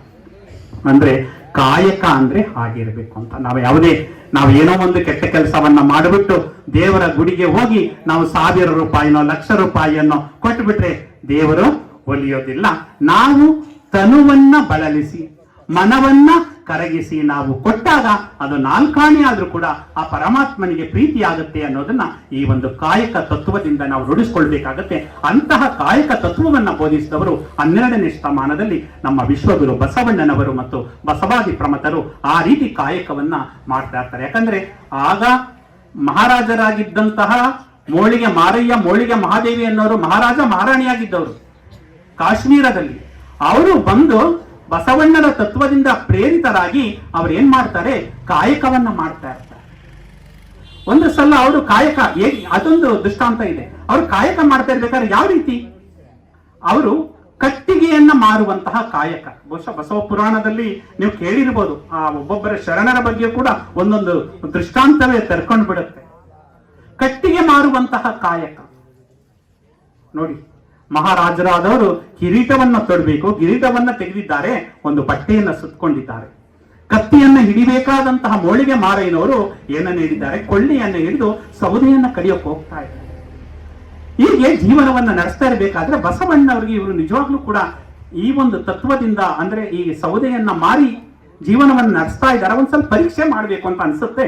ಬಸವಣ್ಣವರು ಅವ್ರ ಮನೆಗೆ ಹೋಗ್ತಾರೆ, ಮೋಳಿಗೆ ಮಾರಯ್ಯನವ್ರ ಮನೆಗೆ. ಮೋಳಿಗೆ ಮಾರಯ್ಯನವ್ರ ಮನೆಗೆ ಹೋದಾಗ ಮೋಳಿಗೆ ಮಾರಯ್ಯನವರು ಸೌದೆ ತರೋದಿಕ್ಕೆ ಕಾಡಿಗೆ ಹೋಗಿರ್ತಾರೆ. ಮನೆಯಲ್ಲಿ ಮೋಳಿಗೆ ಮಹಾದೇವಿ ಇರುತ್ತಾರೆ. ಬಸವಣ್ಣನವರು ಹೋದ ತಕ್ಷಣ ಮೋಳಿಗೆ ಮಹಾದೇವರಿಗೆ ಎಷ್ಟು ಖುಷಿಯಾಗುತ್ತೆ ಅಂದ್ರೆ, ಬಸವಣ್ಣನವರು ಅಂದ್ರೆ ದೇವರ ರೀತಿ ನೋಡ್ತಾ ಇದ್ದು ಜನಾಂಗ. ಏಕೆ ಅಂದ್ರೆ ಹೇಳ್ದಲ್ಲ, ಬಿದ್ದವರ ನೆತ್ತಲಿಕ್ಕೆ ಬಂದ ಶಿವಯೋಗಿ ಅಂತ ಹೇಳ್ತಾರಲ್ಲ, ಅಕ್ಕ ಮಹಾದೇವರು ಹೇಳ್ತಾರೆ. ಯಾವ ರೀತಿ ದೇವರು ಅಂದ್ರೆ, ದೇವಲೋಕದವರಿಗೂ ಬಸವಣ್ಣನೇ ದೇವರು, ಮರ್ತ್ಯ ಲೋಕದವರಿಗೂ ಬಸವಣ್ಣನೇ ದೇವರು, ನಾಗಲೋಕದವರಿಗೂ ಬಸವಣ್ಣನೇ ದೇವರು, ಮೇರುಗಿರಿ ಮಂದರಗಿರಿ ಮೊದಲಾದವೆಲ್ಲಕ್ಕೂ ಬಸವಣ್ಣನೇ ದೇವರು, ಚನ್ನಮಲ್ಲಿಕಾರ್ಜುನ ದೇವ ಎನಗೂ ನಿಮಗೂ ಎಮ್ಮ ಶರಣರಿಗೂ ಬಸವಣ್ಣನೇ ದೇವರು. ಅಂತಹ ಜಗನ್ಮಾತೆ ಆಗಿದ್ದವಳೆ ಎಲ್ಲರಿಗೂ ದೇವರು ಬಸವಣ್ಣ ಅಂತ ಹೇಳ್ಬೇಕಾದ್ರೆ ಆ ದೇವರ ಸ್ವರೂಪದಲ್ಲಿ ಬಸವಣ್ಣವರು ಅಲ್ಲಿದ್ದವರಿಗೆಲ್ಲ ಕಾಣಿಸ್ತಾ ಇರ್ತಾರೆ. ಅಂದ್ರೆ ಮಾನವನೇ ಮಹಾದೇವ ಆಗಿರ್ತಾರೆ ಬಸವಣ್ಣವರು. ಅದಕ್ಕೆ ಅವರನ್ನ ಜಗಜ್ಯೋತಿ ಅಂತ ಕರೆಯುವಂಥದ್ದು. ಆಗ ಮೋಳಿಗೆ ಮಹಾದೇವಿಯವರ ಮನೆಗೆ ಹೋದ ತಕ್ಷಣ ಅಪಾರವಾದ ಸಂತೋಷ. ಈಗ ನಿಮ್ಮ ಮನೆಗೆ ಯಾರಾದ್ರೂ ನೆಂಟರು ಬಂದ್ರೆ ಕೆಲವರಿಗಂತೂ ತುಂಬಾ ಖುಷಿಯಾಗಿ ಬಿಡುತ್ತೆ. ಅವ್ರ ಮುಖದಲ್ಲೇ ಗೊತ್ತಾಗ್ಬಿಡುತ್ತೆ ಇವರು ನಂಟರು ಬಂದಿರುವಂತದ್ದು ಖುಷಿ ಅಲ್ವಾ ಅನ್ನೋದು ಗೊತ್ತಾಗ್ಬಿಡುತ್ತೆ. ಆಗ ಮೋಳಿಗೆ ಮಹಾದೇವಿ ಬಸವಣ್ಣವರು ಬಂದ ತಕ್ಷಣ ಅಪಾರವಾದ ಸಂತೋಷವನ್ನ ಅನುಭವಿಸ್ತಾರೆ. ಅಪಾರವಾದ ಸಂತೋಷವನ್ನ ಅನುಭವಿಸಿ ಅವರನ್ನ ಕರೆದು ಅವರ ಕಾಲಿಗೆ ನೀರನ್ನ ಕೊಡ್ತಾರೆ. ಯಾರೇ ಮನೆಗೆ ಬಂದ್ರು ಕೂಡ ನೀರನ್ನ ಕೊಟ್ಟು ನಾವು ಒಳಗಡೆ ಕರ್ಕೊಳ್ಳೋದು ರೂಢಿ. ನೀರನ್ನು ಕೊಟ್ಟಿ ಆಗ ಬಸವಣ್ಣವರು ಒಳಗಡೆ ಬರ್ತಾರೆ. ಒಳಗಡೆ ಬಂದಾಗ ಅವರು ಭಸ್ಮವನ್ನ ಧರಿಸಿ ಇಷ್ಟಲಿಂಗ ಪೂಜೆಯನ್ನ ಮಾಡ್ತಾರೆ. ಕೊನೆಗೆ ಪ್ರಸಾದವನ್ನ ಮಾಡಿ ಅಪ್ಪವರೇ ಅಂತ ಹೇಳ್ತಾರೆ. ಪ್ರಸಾದವನ್ನ ಮಾಡ್ತಾ ಇರ್ಬೇಕಾದ್ರೆ ಬಸವಣ್ಣವ್ರು ಏನ್ ಮಾಡ್ತಾರೆ, ಒಂದು ಚಿನ್ನದ ನಾಣ್ಯದ ಕಟ್ಟನ್ನ ತಂದಿರ್ತಾರೆ. ಆ ಚಿನ್ನದ ನಾಣ್ಯದ ಕಟ್ಟನ್ನ ಆ ಒಂದು ಗೋಡೆಯ ತಡಿ ಇರುತ್ತೆ, ಗೋಡೆಯ ತಡಿ ಮೇಲೆ ಇಟ್ಬಿಡ್ತಾರೆ. ಇಟ್ಬಿಟ್ಟು ಊಟವನ್ನ ಮಾಡಿಕೊಂಡು ಪ್ರಸಾದವನ್ನ ಮಾಡ್ಕೊಂಡು ಹೊರಡ್ತಾರೆ. ಈ ಕಡೆ ಮೋಳಿಗೆ ಮಾರಯ್ಯ ಸೌದೆಯನ್ನ ಮಾರಿ ಮನೆಗೆ ಬರ್ತಾನೆ. ಅವರನ್ನು ಕೂಡ ನೀರನ್ನು ಕೊಟ್ಟು ಬರಮಾಡ್ಕೊಳ್ತಾರೆ ಮೋಳಿಗೆ ಮಹಾದೇವಿ. ಮಹಾದೇವಿ ಪ್ರಸಾದವನ್ನು ಕೊಡುವಂದಾಗ ಅವರು ಕುಳಿತುಕೊಂಡು ಇನ್ನೇನೋ ಪ್ರಸಾದವನ್ನ ಮಾಡಬೇಕು ಅಂತಕೊಂಡು ನೋಡ್ತಾರೆ. ಗೋಡೆಯ ಮೇಲೆ ಒಂದು ಏನೋ ಕಟ್ಟಿದೆ. ಏನು ಮಹಾದೇವಿ ಅಂದ್ರೆ ಗೊತ್ತಿಲ್ಲ. ಏನೋ ಇವತ್ತು ನನಗೆ ಒಂದು ರೀತಿ ಚಂಚಲ ಮನಸ್ಸು ಆಗ್ತಾ ಇದೆ ಮಹಾದೇವಿ, ಒಂದು ರೀತಿ ಬೆಂಕಿ ತುಳಿದಂತಹ ಅನುಭವ ಆಗ್ತಾ ಇದೆ. ನಮ್ಮ ಮನೆಗೆ ಯಾರಾದ್ರೂ ಬಂದಿದ್ರ ಅಂತ. ಹೌದು ಪ್ರಭು, ನಮ್ಮ ಮನೆಗೆ ಇವತ್ತು ವಿಶ್ವಗುರು ಬಸವಣ್ಣವರು ಬಂದಿದ್ರು. ಆನಂದ ಆಗ್ಬಿಡುತ್ತೆ ಮೋಳಿಗೆ ಮಾರಯ್ಯನವರು. ಬಸವಣ್ಣವ್ರು ಬಂದಿದ್ರ, ಏನಾದ್ರು ಕಟ್ಟು ಗೊತ್ತಿಲ್ಲ. ತೆಗಿ ಅದನ್ನ ತೆಗೆದು ಬಿಚ್ಚಿ ನೋಡ್ತಾರೆ. ಚಿನ್ನದ ನಾಣ್ಯಗಳು, ವಜ್ರದ ನಾಣ್ಯಗಳು ಪಳ ಪಳ ಅಂತ ಹೊಳಿತಾ ಇದೆ. ಆಗ ಮೋಳಿಗೆ ಮಾರಯ್ಯನವರೊಂದು ಮಾತೇಳ್ತಾರೆ, ನಾನು ಚಿನ್ನಕ್ಕೆ ಆಸೆ ಪಟ್ಟಿದ್ರೆ, ನಾನು ಅರಸನಾಗಿ ಕಾಶ್ಮೀರದಲ್ಲೇ ಇರ್ಬೋದಾಗಿತ್ತು. ಆದರೆ ನಾನು ಚಿನ್ನಕ್ಕೆ ಆಸೆ ಪಡಲಿಲ್ಲ, ಕಾಯಕ ತತ್ವವನ್ನ ಆಸೆ ಪಟ್ಟೆ. ದಾಸೋಹ ಭಾವನೆಯಿಂದ ನಾನು ಈ ಬಸವ ಕಲ್ಯಾಣಕ್ಕೆ ಬಂದೆ. ಆದರೆ ಬಸವಣ್ಣವರು ಈ ರೀತಿ ಮಾಡ್ಬೋದಾ ಅಂತ ಬಸವಣ್ಣವರನ್ನೇ ಬೈತಾರೆ. ಯಾವ ರೀತಿ ಬೈತಾರೆ ಗೊತ್ತಾ? ಸೊಕ್ಕು ಬಂದಿತ ಬಸವಗೆ, ಇಕ್ಕಿ ಓದನ ಮನೆಯೊಳಗೆ, ತೆಗೆದು ಬಿಸಾಡಲ ಮಡದಿ. ಬಸವಣ್ಣವ್ರಿಗೂ ಅಹಂಕಾರ ಬಂದ್ಬಿಡ್ತಾ? ಇಕ್ಕಿ ಹೋದರ ಮನೆಯೊಳಗೆ ಅಂದ್ರೆ ಬೆಂಕಿ ಇಟ್ಬಿಟ್ಟು ಹೊಟ್ಟೋದ್ರ ಅಂತ. ಅಂದ್ರೆ ಕಾಯಕ ಮಾಡದ ಹಣ ಇಲ್ಲಿ ಬಂದು ಆ ಜಾಗವನ್ನ ಸ್ಪರ್ಶ ಮಾಡಿರೋದ್ರಿಂದ ಅದನ್ನ ಬೆಂಕಿ ಅಂತ ಕರೀತಾರೆ. ಅದನ್ನ ಚಿನ್ನದ ನಾಣ್ಯ, ವಜ್ರದ ನಾಣ್ಯ ಅಂತ ಹೇಳಿಲ್ಲ. ಇಕ್ಕಿ ಹೋದರ ಮನೆಯೊಳಗೆ ಬೆಂಕಿ ಇಟ್ಬಿಟ್ಟು ಹೊಟ್ಟೋದ್ರ, ತೆಗೆದು ಬಿಸಾಡಲ ಮಡದಿ, ತೆಗೆದು ಬಿಸಾಕ್ಬಿಡು ಮಡದಿ ಅಂತ ಹೇಳ್ತಾರೆ. ಕೊನೆಗೆ ಹೇಳ್ತಾರೆ, ಮಲವು ತಾಗಿದೆ ನೆಲವ ತಾರಿಸು. ಅಂದ್ರೆ ಕಾಯಕ ಮಾಡದ ಹಣ ಆ ಜಾಗವನ್ನ ಸ್ಪರ್ಶ ಮಾಡಿರೋದ್ರಿಂದ ಮಲ, ಮಲ ಅಂದ್ರೆ ಏಸಿಗೆ ಅಂತ ಕರಿತೀವಲ್ಲ, ಆ ಏಸಿಗೆ ಬಂದು ಇಲ್ಲಿ ಸ್ಪರ್ಶ ಮಾಡಿದೆ. ಅದನ್ನ ಸಗಣಿ ಹಾಕಿ, ಈಗೆಲ್ಲ ಗಾರೆ ನೆಲೆ ಇದೆ, ಮೊದಲೆಲ್ಲ ನಮ್ಮ ಮನೆಗಳೆಲ್ಲ ಹಿಂದೆ ಇದ್ದದ್ದೆಲ್ಲ ಸಗಣಿ ನೆಲೆಗಳೇ, ನಾವು ಬೆಳೆದದ್ದೆಲ್ಲ ಸಗಣಿ ನೆಲೆ. ಆ ಸಗಣಿಯಿಂದ ತಾರಿಸುವಾಗ ಎಷ್ಟು ಸ್ವಚ್ಛ ಆಗುತ್ತಲ್ಲ, ಆ ಕಾಯಕ ಮಾಡದ ಹಣ ಅಲ್ಲಿ ಬಂದಿರೋದ್ರಿಂದ ಅದನ್ನ ಸ್ವಚ್ಛವಾಗಿ ತಾರಿಸು ಅಂತ ಹೇಳ್ತಾರೆ. ಅಂದ್ರೆ ಬಸವಣ್ಣನವರು ಮಾಡಿದ ಪರೀಕ್ಷೆಯಲ್ಲಿ ಮೋಳಿಯ ಮಾರಯ್ಯನವರು ಏನಾಗ್ತಾರೆ? ವಿಜೇತರಾಗ್ತಾರೆ. ಅಂದ್ರೆ ಕಾಯಕ ತತ್ವ ಅನ್ನೋದಕ್ಕೆ ಒಂದು ಗುರುಮಲ್ಲೇಶ್ವರರ ಒಂದು ತತ್ವ ಮತ್ತು ಮೋಳಿಗೆ ಮಾರಯ್ಯನವರ ತತ್ವ, ಇದನ್ನ ಎರಡನ್ನ ಕೇಳಿದಾಗ ಇನ್ನೂ ಅನೇಕ ಕಥೆಗಳಿದೆ. ನೀವು ಕೇಳ್ತೀನಿ ಅಂದ್ರೆ ನಾನು ಬೆಳಗಾನೇ ಹೇಳ್ತೇನೆ. ಯಾಕಂದ್ರೆ ನಾನು ಶಿಕ್ಷಕರಾಗಿರೋದ್ರಿಂದ ನನಗೆ ಹೇಳೋದೇ ವಾಡಿಕೆ. ಆದ್ರೆ ಕೇಳೋ ವ್ಯವಧಾನ ಬೇಕಲ್ಲ ಎಲ್ಲರಿಗೂ. ಆದ್ರೂ ಕೇಳೋ ಸಮಯದಷ್ಟು ಮಾತ್ರ ನಾನು ಹೇಳಿ ಹೋಗ್ತಾನೆ. ಈ ಕಾಯಕ ತತ್ವದ ಎರಡನ್ನ ಮಾತ್ರ ನಾವು ಜೀವನದಲ್ಲಿ ಅಳವಡಿಸಿಕೊಂಡು ಸಾಧ್ಯವಾದಷ್ಟು ಬೆವರನ್ನ ಸುರಿಸಿ ಹಣವನ್ನ ಸಂಪಾದನೆ ಮಾಡಿ ಅವತ್ತು ಮಲಿಕೊಂಡಾಗ ನೆಮ್ಮದಿಯಾಗಿ ನಿದ್ರೆ ಬರುತ್ತೆ. ಏನಾದ್ರೂ ನಾವು ಪಾಪದ ಕೆಲಸವನ್ನ ಮಾಡಿ ನಾವು ಕೋಟಿಗಟ್ಟಲೆ ತಗೊಂಡು ಬಂದು ನಾವು ಬೀರಲ್ಲಿ ಇಟ್ಕೊಂಡ್ರೆ ನಿದ್ರೆ ಬರುತ್ತಾ? ಖಂಡಿತ ಬರೋದಿಲ್ಲ. ಅರ್ಥ ಆಯ್ತಲ್ಲ? ಈಗ ಮೊನ್ನೆ ಎಷ್ಟು 18,000 ಕೋಟಿ ಒಡೆಯ ಲೋಕಾಯುಕ್ತರು ಏನೋ ಬಂದಾಗ ಆ ಹಣವನ್ನ ನೋಡಿ ಅವನು ಬೆರಗಾದ್ನ ಏನೋ ಗೊತ್ತಿಲ್ಲ, ರೆಸ್ಟ್ ತಗೊಳ್ತೀನಿ, ವಿಶ್ರಾಂತಿ ತಗೊಳ್ತೀನಿ ಅಂತ ಒಂದು ಕೊಠಡಿಗೆ ಹೋಗಿ ಶೂಟ್ ಮಾಡ್ಕೊಂಡು ತೀರೋಗ್ಬಿಟ್ಟಿದ್ದಾನೆ. ಬಹುಶಃ ಇವತ್ತು ಪೇಪರ್ ಅಲ್ಲಿ ಕೂಡ ಬಂದಿದೆ, ನೋಡಿರ್ಬೋದು. ಹಣ ಏನ್ ಮಾಡುತ್ತೆ?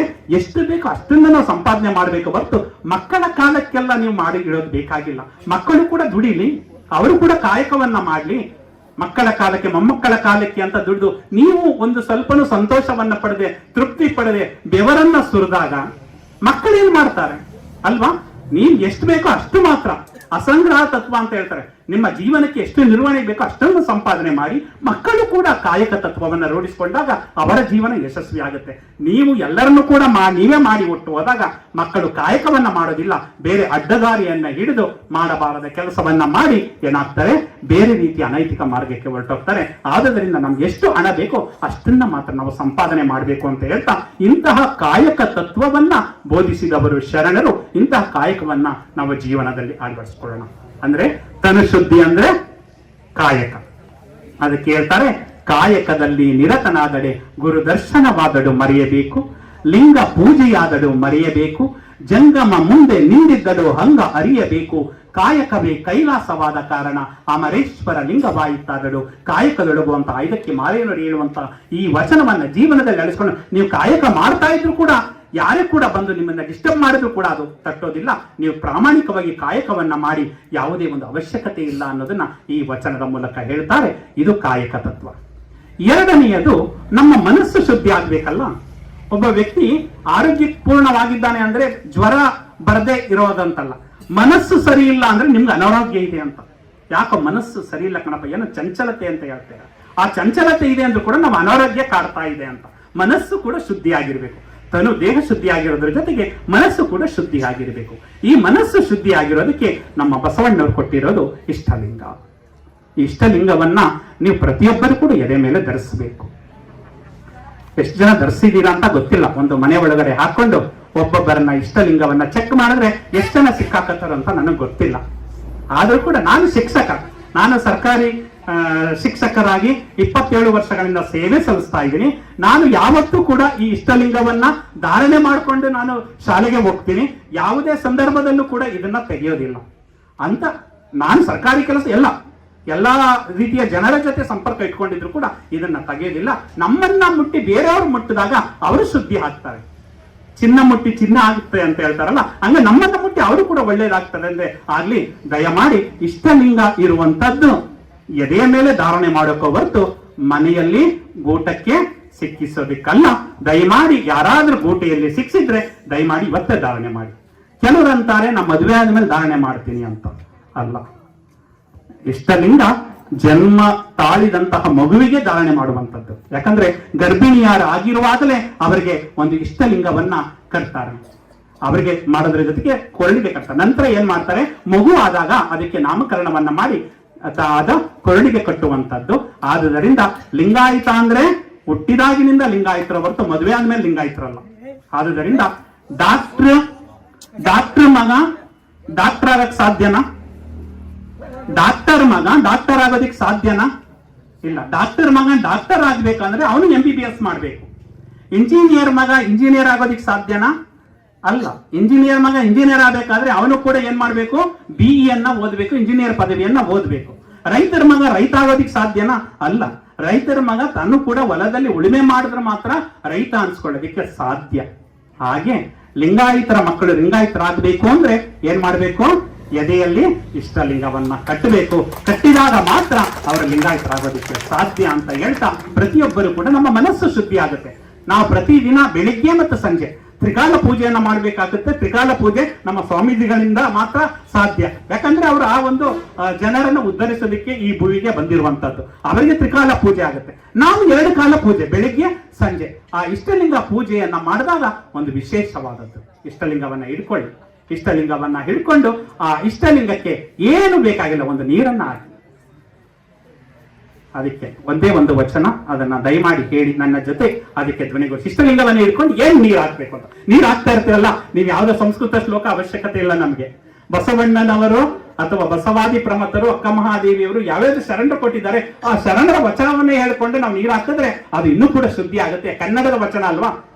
ದೇವರಿಗೂ ಕೂಡ ಕನ್ನಡ ಕಲಿಸಿದಾತ ಬಸವಣ್ಣ ಅಂತ ಹೇಳ್ತಾರೆ. ಯಾಕಂದ್ರೆ ಅಂತಹ ಸಂಸ್ಕೃತಮಯವಾಗಿದ್ದಂತಹ ಸಂದರ್ಭದಲ್ಲಿ ಕನ್ನಡದಲ್ಲಿ ವಚನವನ್ನ ರಚಿಸಿ ಇಡೀ ಒಂದು ನಮ್ಮ ಕರ್ನಾಟಕವನ್ನೇ ಒಂದು ದೇವಲೋಕವಾಗಿ ಮಾಡಿದಂತಹ ಬಸವಣ್ಣನವರ ವಚನಗಳನ್ನ ಹಿಡ್ಕೊಂಡು ಇಷ್ಟಲಿಂಗ ಹಿಡ್ಕೋತೀರಾ? ಇಷ್ಟಲಿಂಗ ಕೈ ಇಟ್ಕೋತೀರಾ?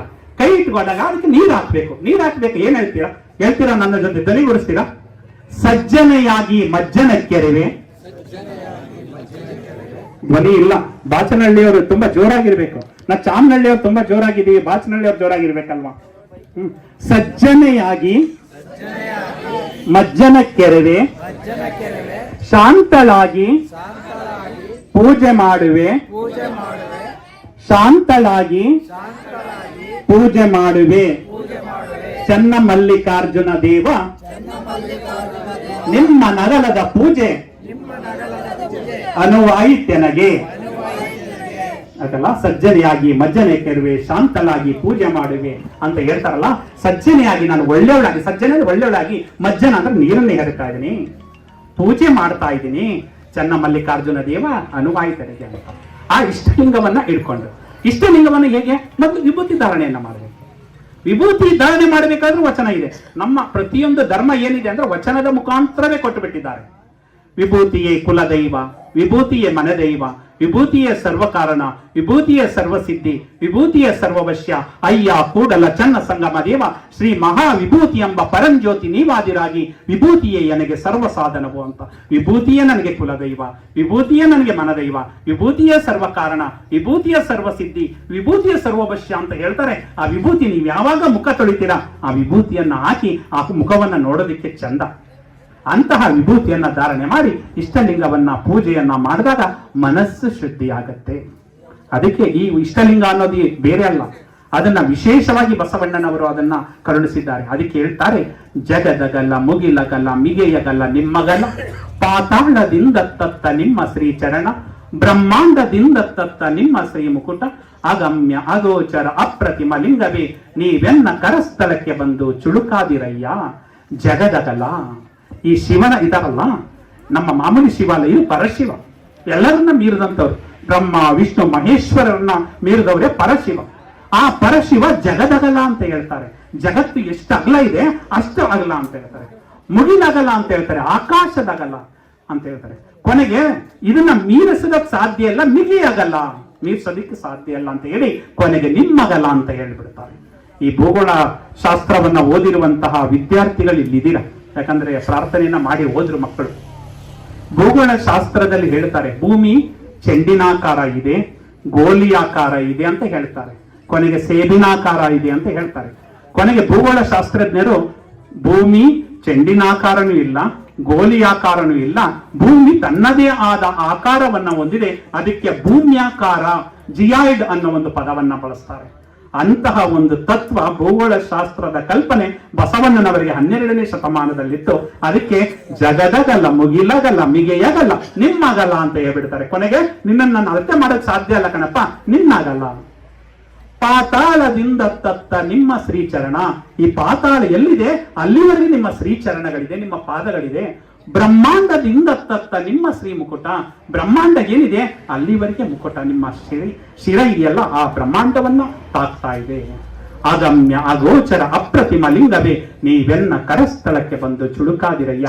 ಅಂತಹವರು ನೀವು ನನ್ನ ಕರಸ್ಥಳಕ್ಕೆ ಬಂದು ಚುಳುಕಾಗಿದ್ದೀರಲ್ಲ, ಅದನ್ನ ಧಾರಣೆ ಮಾಡಿಕೊಂಡು ನೀವು 2 ಸಮಯ ಇಷ್ಟಲಿಂಗ ಪೂಜೆಯನ್ನ ಮಾಡಿಕೊಂಡು ನಿಮ್ಮ ಕೆಲಸವನ್ನ ಮಾಡಿ, ಪ್ರತಿಯೊಂದು ಕೆಲಸವೂ ಕೂಡ ಹೂವಿನ ರೀತಿ ಹಗುರವಾಗತ್ತೆ.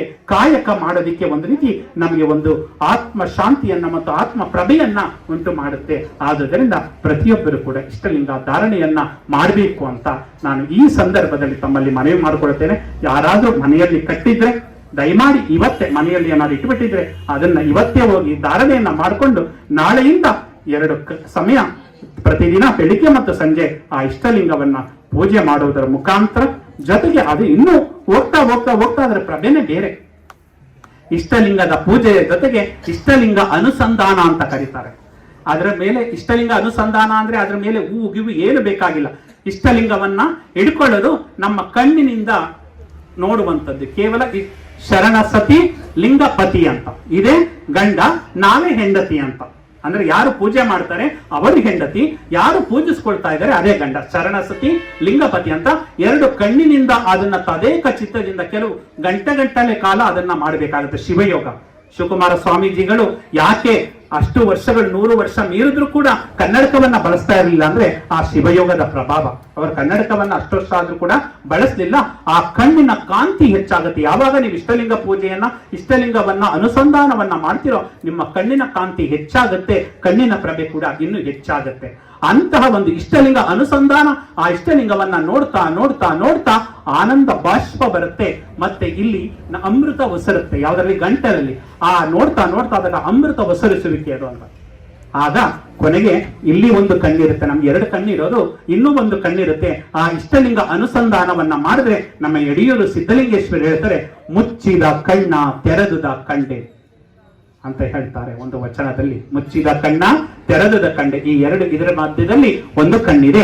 ಆಗ ಯಾವಾಗ ಇಷ್ಟಲಿಂಗ ಅನುಸಂಧಾನವನ್ನ ನೀವು ಪ್ರೀತಿ ಪಟ್ಟು ಇಷ್ಟಪಟ್ಟು ನೀವು ಮಾಡ್ತೀರೋ ಆಗ ಒಂದು ಕಣ್ಣು ಮುಚ್ಚಿದೆ, ಆ ಮುಚ್ಚಿರುವ ಕಣ್ಣು ತೆರೆಯುತ್ತೆ ಅಂತ ಹೇಳ್ತಾರೆ. ಆ ರೀತಿ ತೆರೆಯುವ ಮಟ್ಟಿಗೆ ನಮ್ಮ ಇಷ್ಟಲಿಂಗದ ಅನುಸಂಧಾನ ಇದೆ. ನಾವು ಆ ಮಟ್ಟಕ್ಕೆ ಹೋಗಕ್ಕಾಗ್ಲಿಲ್ಲ ಅಂದ್ರು 2 ಕಾಲ ಇಷ್ಟಲಿಂಗವನ್ನ ಪೂಜಿಸಿ ಅರ್ಚಿಸಿ ನಮ್ಮ ಮನಸ್ಸನ್ನ ಶುದ್ಧಿಯನ್ನಾಗಿ ಮಾಡ್ಕೊಳ್ಬೇಕಾಗತ್ತೆ.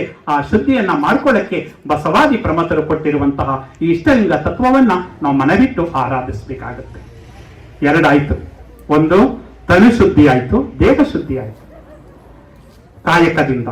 ಮನಶುದ್ಧಿ ಆಯ್ತು ಯಾವುದರಿಂದ? ಇಷ್ಟಲಿಂಗದಿಂದ. ನೆಕ್ಸ್ಟ್ ಇನ್ನೊಂದು ಶುದ್ಧಿ ಇದೆ, ಯಾವುದು? ಭಾವಶುದ್ಧಿ. ನನ್ನ ತನನು ಶುದ್ಧಿಯಾಗಿದೆ, ಮನಸ್ಸು ಶುದ್ಧಿಯಾಗಿದೆ, ಭಾವನೆಗಳು ಶುದ್ಧಿ ಆಗಬೇಕಲ್ಲ. ಭಾವನೆ ಬರ್ತಾವಲ್ಲ, ಆಲೋಚನೆಗಳು ಬರ್ತಾವಲ್ಲ, ಅದು ಕೂಡ ಶುದ್ಧಿ ಆಗಬೇಕು ಅಂತ ಶರಣರು ಯಾವ ಮಟ್ಟಕ್ಕೆ ಆಲೋಚನೆಯನ್ನ ಮಾಡಿದ್ದಾರೆ ನೋಡಿ. ಆ ಭಾವನೆಗಳು ಶುದ್ಧಿ ಆಗ್ಬೇಕು ಅಂದ್ರೆ ಇವತ್ತು ಮಾಡ್ತಾ ಇದ್ದೀರಲ್ಲ ದಾಸೋಹ. ಯಾರ ಮನೆ, ಲಿಂಗಾಯತರ ಮನೆಯಲ್ಲಿ ನೀಡುವಂತಹ ದಾಸೋಹ ಯಾರು ಕೂಡ ಆಚರಣೆ ಮಾಡಲ್ಲ. ಲಿಂಗಾಯತ ಮಠಗಳಲ್ಲಿ ಮಾಡುವಂತಹ ದಾಸೋಹವನ್ನ ಬೇರೆ ಮಠಗಳಲ್ಲಿ ಕಾಣೋದು ನಾವು ಕಡಿಮೆ. ಆ ದಾಸೋಹ ಭಾವನೆ ಇವತ್ತು ದಾಸೋಹ ಇದು ಆಗುತ್ತೆ. ಜೊತೆಗೆ ನೀವು ಈ ಬೇರೆಯವರಿಗೆ ಸಹಾಯವನ್ನ ಮಾಡುವಂತ ಸಂದರ್ಭ, ಮಾತಿನ ಸಹಾಯ ಆಗ್ಬೋದು. ಯಾರೋ ಒಬ್ಬ ಕುಗ್ಗೋಗಿರ್ತಾನೆ, ಕುಗ್ಗೋಗಿರೋನ್ಗೆ ಸಮಾಧಾನ ಹೇಳ್ತಿರಲ್ಲ, ಅದು ಕೂಡ ದಾಸೋಹನೇ. ನಮ್ಮ ಭಜನೆಯವರು ಹೇಳಿದ್ರು, ಏನೋ ಒಂದು, ಯಾಕಂದ್ರೆ ಜೀವನದಲ್ಲಿ ನಾವು ಆಘಾತವನ್ನ ಅನಿಸುವಂತಹ ಸಂದರ್ಭಗಳು ಬಂದ್ಬಿಡುತ್ತೆ. ಬಂದಾಗ ಜಗನ್ಮಾತೆ ಅಕ್ಕ ಮಹಾದೇವಿಯರು ಹೇಳುವಂತಹ ವಚನವನ್ನು ಅವರು ಹಾಡಿದ್ರು. ಒಂಚೂರು ಸಾಹಿತ್ಯ ತಪ್ಪಾಯ್ತು, ಅಷ್ಟು ಬಿಟ್ರೆ ತುಂಬಾ ಚೆನ್ನಾಗಿ ಹಾಡಿದ್ರು. ಅವ್ರು ಹೇಳ್ತಾರೆ ಅಕ್ಕ ಮಹಾದೇವಿ, ಹೆದರದಿರು ಮನವೇ ಬೆದರದಿರು ತನುವೆ, ನಿಜವ ನರಿದು ನಿಶ್ಚಿಂತವಾಗಿರು. ಎದರದಿರು ಮನವೇ ಬೆದರದಿರು ತನುವೆ, ಮನಸ್ಸೇ ನೀ ಎದುರ್ಕಬೇಡ, ಬೆದರಬೇಡ, ತನ್ನ ಬೆದರ್ಕಬೇಡ. ಯಾಕಂದ್ರೆ ಜಗನ್ಮಾತೆ ಅಕ್ಕ ಮಹಾದೇವಿ ಅವ್ರ ಬಗ್ಗೆ ಹೇಳ್ತೀನಿ ಅಂದ್ರೆ ಒಂದು ದಿನಗಟ್ಟಲೆ ಇರುತ್ತೆ ಅವರ ಒಂದು ಜೀವನ ಚರಿತ್ರೆ. ಅವಳನ್ನ ಅಕ್ಕ ಮಹಾದೇವಿಯವರನ್ನೇ ಜನಗಳು ಏನೋ ಬಾಯಿಗೆ ಬಂದ ರೀತಿ ಮಾತಾಡಿದ್ರು ಕೂಡ ಅವಳಿಗೆ ಸಮಾಧಾನ ಪಟ್ಟುಕೊಳ್ತಾಳೆ. ಏನಂತ? ಎದರಿದಿರು ಮನವೇ ಬೆದರದಿರು ತನುವೆ, ನಿಜವನರಿದು ನಿಶ್ಚಿಂತವಾಗಿರು. ಫಲವಾದ ಮರನ ಕಲ್ಲು ಇಡುವುದೊಂದು ಕೋಟಿ, ಎಲವದ ಮರನ ಇಡುವರಾರನು ಕಾಣೆ. ಫಲವಾದ ಮರ ಇದೆ, ಮಾವಿನ ಮರ, ಒಳ್ಳೆ ಮಾವಿನ ಹಣ್ಣುಗಳನ್ನ ಬಿಟ್ಟಿದೆ. ನಾವು ಮಾವಿನ ಮರಕ್ಕೆ ನಾವು ಕಲ್ಲೊಡಿತೇನೆ ಹೊರತು ಏನು ಬಿಡದಬಹುದಂತಹ ಎಲವದ ಮರಕ್ಕೆ ನಾವು ಕಲ್ಲೊಡಕ್ಕೆ ಹೋಗ್ತೀವಾ? ಫಲವಾದ ಮರಕ್ಕೆ ಕಲ್ಲು ಇಡುವುದೊಂದು ಕೋಟಿ, ಎಲವದ ಮರನ ಇಡುವರಾರನು ಕಾಣೆ. ಭಕ್ತಿಯುಳ್ಳವರ ಬೈವರೊಂದು ಕೋಟಿ. ಯಾರು ಭಕ್ತಿಯಿಂದ ತುಂಬಾ ಚೆನ್ನಾಗಿ ಮಠಾಧಿಪತಿಗಳ ಜೊತೆ, ಸ್ವಾಮೀಜಿಗಳ ಜೊತೆ ಮತ್ತೆ ಎಲ್ಲರ ಜೊತೆ ನಡ್ಕೋತಾರೋ, ಇವನ್ಗೆ ಏನಪ್ಪಾ ಬಂದಿದೆ, ಈ ರೀತಿ ಆಡ್ತಾ ಇದ್ದಾನ ಅಂತ ಎಲ್ಲಾ ಬೈತಾರೆ. ಆದ್ರೆ ಯಾರು ಭಕ್ತಿ ಇರಲ್ಲ, ಭಕ್ತಿ ಇಲ್ಲದವರ ಬೈವರಾರನು ಕಾಣೆ. ಯಾರು ಭಕ್ತಿ ಇಲ್ಲ ಅವ್ರನ್ನ ಯಾರು ಮಾತಾಡೋದಿಲ್ಲ. ನಿಮ್ಮ ಶರಣರ ನುಡಿಯೇ ನನಗೆ ಗತಿ ಸೋಪಾನ, ಚನ್ನ ಮಲ್ಲಿಕಾರ್ಜುನ ಅಂತಾರೆ. ನಿಮ್ಮ ಶರಣರ ನುಡಿ ಇದೆಯಲ್ಲ, ಆ ನುಡಿಯೇ ನನಗೆ ಗತಿ ಆಗುತ್ತೆ ಅಂತ ಹೇಳ್ತಾರೆ. ಅಂತ ಒಂದು ಸಮಾಧಾನವನ್ನ ಯಾವುದೇ ಒಂದು ಸಂದರ್ಭದಲ್ಲಿ ನಮಗೂ ದುಃಖ ಆಗಿರುತ್ತೆ, ನಿಮಗೂ ದುಃಖ ಆಗಿರುತ್ತೆ. ಆ ದುಃಖ ಆದಾಗ ಸಾಂತ್ವನದ ಮಾತನ್ನು ಹೇಳ್ತಾರಲ್ಲ, ಅದು ಕೂಡ ದಾಸೋಹ ಆಗುತ್ತೆ. ಕೊನೆಗೆ ಇವತ್ತು ನೀವು ಎಲ್ಲಾ ಸಮಯವನ್ನ ಬಿಟ್ಟು ಇಲ್ಲಿ ಬಂದಿದ್ದೀರಲ್ಲ, ಅದು ಸಮಯದ ದಾಸೋಹ. ಸಮಯವನ್ನ ಇಲ್ಲಿ ನೀವು ಕೊಟ್ಟಿದ್ದೀರಾ ಅಲ್ವಾ? ಧಾರಾವಾಹಿಯನ್ನು ನೋಡದೆ ಇಲ್ಲಿಗೆ ಬಂದಿದ್ದೀರಾ, ಇನ್ನೂ ಯಾವುದೋ ಒಂದು ಕಾರ್ಯಕ್ರಮವನ್ನು ನೋಡದೆ ಇಲ್ಲಿಗೆ ಬಂದಿದ್ದೀರಾ, ಯಾವುದೋ ಒಂದು ಸಂಬಂಧಿಕರು ಬಂದಿದ್ದೀರಾ, ಅವರನ್ನ ಬಿಟ್ಟು ಇಲ್ಲಿಗೆ ಬಂದಿದ್ದೀರಲ್ಲ, ಸಮಯದ ದಾಸೋಹವನ್ನು ಕೂಡ ಮಾಡಿದ್ದೀರಾ, ಅದು ಕೂಡ ಒಂದು ದಾಸೋಹನೇ. ಆದುದರಿಂದ ದಾಸೋಹ ಅನ್ನೋದು ನಮ್ಮ ಬಾಚನಹಳ್ಳಿ ಗ್ರಾಮದಲ್ಲಿ ಇವತ್ತು 3 ರೀತಿಯಲ್ಲಿ ಕಂಗೊಳಿಸ್ತಾ ಇದೆ. ಇಂತಹ ದಾಸೋಹ ಭಾವನೆಯನ್ನ ನಾವು ಜೀವನದಲ್ಲಿ ರೂಢಿಸಿಕೊಂಡಾಗ ನಮ್ಮ ಜೀವನ ಯಶಸ್ವಿಯ ಪಥದಲ್ಲಿ ಸಾಗುತ್ತೆ. ಆದುದರಿಂದ ಈ 3 ನಾವು ಜೀವನದಲ್ಲಿ ಅಳವಡಿಸಿಕೊಳ್ಳೋಣ. 1 ಕಾಯಕ, 2ನೇಯದು ಇಷ್ಟಲಿಂಗ, 3ನೇಯದು ದಾಸೋಹ. ಈ 3 ಜೀವನದಲ್ಲಿ ಅಳವಡಿಸಿಕೊಂಡಾಗ ಆ ವ್ಯಕ್ತಿ ಪರಿಪೂರ್ಣನಾಗ್ತಾನೆ. ಯಾಕಂದ್ರೆ ನಾವು ಎಲ್ಲವನ್ನೂ ನೆಚ್ಚಿಕೊಂಡು ಹೋಗೋದು ಬೇಡ, ಎಷ್ಟು ಬೇಕಷ್ಟು. ಅದಕ್ಕೆ ಮೋಡಿಗೆ ಮಾರಯ್ಯ ಅಂತ ಹೇಳಿದೆ, ಅವರು ಅದ್ಭುತವಾದ ಒಂದು ವಚನವನ್ನ ರಚಿಸ್ತಾರೆ. ಅವ್ರು ಹೇಳ್ತಾರೆ, ಆನೆ ಕುದುರೆ ಬಂಡಾರವಿರ್ದಡೇನು, ತಾನೆಂಬುದು ಪಡಿಯಕ್ಕಿ ಒಂದಾವಿನ ಹಾಲು, ಮಲಗುವುದರ್ಧ ಮಂಚ, ಈ ಹುರುಳಿಲ್ಲದ ಸಿರಿಯ ನೆಚ್ಚಿ ಕೆಡಬೇಡ ಮನುಜ. ಒಡಲು ಭೂಮಿಯ ಸಂಗ, ಒಡವೆ ತಾನೇ ನಪ್ಪುದು, ಕೈವಿಡಿದ ಮಡದಿ ಪರರ ಸಂಗ, ಪ್ರಾಣ ವಾಯುವಿನ ಸಂಗ, ಸಾವಿಂಗೆ ಸಂಗಡವಾರು ಇಲ್ಲ ಕಾಣ, ನೀ ಕಳಂಕ ಮಲ್ಲಿಕಾರ್ಜುನ. ಅಂತ ಅದ್ಭುತವಾದ ವಚನ. ಆನೆ ಕುದುರೆ ಬಂಡಾರವಿರ್ದಡೇನು, ಆನೆ ಇದ್ರೇನು, ಕುದುರೆ ಇದ್ರೇನು, ನಿನ್ನ ಹತ್ರ ಬಂಡಾರವಿರ್ದಡೇನು, ತಾನೆಂಬುದು ಪಡಿಯಕ್ಕಿ. ಇಲ್ಲಿ ದಾಸೋಹ ಕೊಡ್ತಾರೆ, ಒಂದು ತಟ್ಟೆಗೆ ಹಾಕೊಡ್ತಾರೆ. ಹೊಟ್ಟೆ ತುಂಬಷ್ಟು ಮಾತ್ರ ತಿಂತೀವಿ, ಪಡಿಯಕ್ಕಿ ಮಾತ್ರ ತಿಂತೀವಿ, ಇನ್ನೊಂದ್ ಸ್ವಲ್ಪ ತಿನ್ನೋದ್ರೆ ಎಲ್ಲಿ ತಿನ್ನಕ್ಕಾಗುತ್ತೆ, ಅದನ್ನ ಚೆಲ್ಲಬೇಕಾಗತ್ತೆ. ತಾನೆಂಬುದು ಪಡಿಯಕ್ಕಿ, ಒಂದಕ್ಕಿ ಎಷ್ಟಾಗುತ್ತೆ ಅಷ್ಟು, ನಮ್ಮ ಕೈ ಹೇಳ್ತಾರಲ್ಲ, ಇಷ್ಟ ಅನ್ನವನ್ನ ಮಾತ್ರ ನಾವು ತೃಪ್ತಿ ಆಗಿ ತಿನ್ಬೋದು ಹೊರತು ಆಮೇಲೆ ರುಚಿಸೋದಿಲ್ಲ. ಅದು ತಾನೆಂಬುದು ಪಡಿಯಕ್ಕಿ, ಒಂದಾವಿನ ಹಾಲು, ಮಲಗುವುದರ್ಧ ಮಂಚ. ಈ ಮಂಚಗಳು ಎಷ್ಟು ಬೇಕೋ ಅಷ್ಟು ಮಾಡ್ಕೋತಾ ಇದ್ರು ಮೊದ್ಲು. ಈಗ ಟೀಪಾಯಿಗಳೇನಿದೆ ಅಷ್ಟು ಮಾತ್ರ ಇರ್ತಾ ಇತ್ತು. ಈಗೇನ್ ಮಾಡಿದ್ದಾರೆ, ಒಂದು ಬೆಡ್ರೂಮ್ ಹೇಗಿರುತ್ತೆ ಮನೆಯಷ್ಟಿರುತ್ತೆ ಅಗಲ, ಮಂಚ ಎಷ್ಟಿರುತ್ತೆ 15 ಅಡಿ 20 ಅಡಿ, ಅದೆಲ್ಲ ಅಷ್ಟೆಲ್ಲ ಮಾಡ್ಬಿಟ್ಟಿರ್ತಾರೆ. ಆದ್ರೂ ಮಲಗುವುದು ಅರ್ಧ ಮಂಚ. ನಾವು ಮಲಗೋದೆಷ್ಟು, ನಮ್ಮ ದೇಹ ಎಷ್ಟು ಹಿಡಿತೋ ಅಷ್ಟಲ್ಲಿ ಮಾತ್ರ ಮಲ್ತೀವಿ ಅಂತ. ಇಡೀ ದೊಡ್ಡ ಮಂಚ ಮಾಡಿದೀವಿ ಅಂತ ಇಡೀ ಮಂಚದ ಪೂರ್ತಿ ನಾವು ಮಲಗೋದಕ್ಕೆ ಸಾಧ್ಯ ಇಲ್ಲ. ಮಲಗುವುದು ಅರ್ಧ ಮಂಚ, ಈ ಹುರುಳಿಲ್ಲದ ಸಿರಿಯ ನೆಚ್ಚಿ ಕೆಡಬೇಡ ಮನುಜ. ಈ ಹುರುಳಿಲ್ಲ, ಸಿರಿಗೆ ಹುರುಳಿಲ್ಲ, ಅದನ್ನ ನೆಚ್ಚಿ ಕೆಡಬೇಡ. ನೀನೇನಾದ್ರೂ ತೀರೋದೆ ಅನ್ಕೋ, ಒಡಲು ಭೂಮಿಯ ಸಂಗ. ಈ ದೇಹ ಇದೆಯಲ್ಲ, ಅದು ಭೂಮಿ ಸಂಘ ಆಗುತ್ತೆ. ಒಡವೆ ತಾನೇ ನಪ್ಪುದು. ನೀ ಸಂಪಾದನೆ ಮಾಡಿದೆಲ್ಲ ಐಶ್ವರ್ಯ, ಆಸ್ತಿ, ಜಮೀನು, ಇವೆಲ್ಲ ಏನಾಗುತ್ತೆ ಯಾರು ಗೊತ್ತು? ಒಡವೆ. ಯಾರ್ಯಾರು ಜಗಳ ಆಡ್ತಾರೋ, ಯಾರ್ಯಾರು ನಿಷ್ಠರಾಗ್ತಾರೋ ಯಾರು ಗೊತ್ತು? ಒಡವೆ ತಾನೇ ನಪ್ಪುದು. ಕೈ ಬಿಡಿದ ಮಡದಿ ಪರರ ಸಂಘ, ಅಂದ್ರೆ ಮಡದಿ ಮಕ್ಕಳ ಜೊತೆನೋ ಅಥವಾ ಸಂಬಂಧಿಕರ ಜೊತೆನೋ ಒಟ್ಟೋಗ್ಬಿಡ್ಬೋದು. ಪ್ರಾಣ ವಾಯುವಿನ ಸಂಘ. ನಮ್ಮ ಪ್ರಾಣ ಯಾವ್ದ್ರ ಸಂಘ ಮಾಡುತ್ತೆ?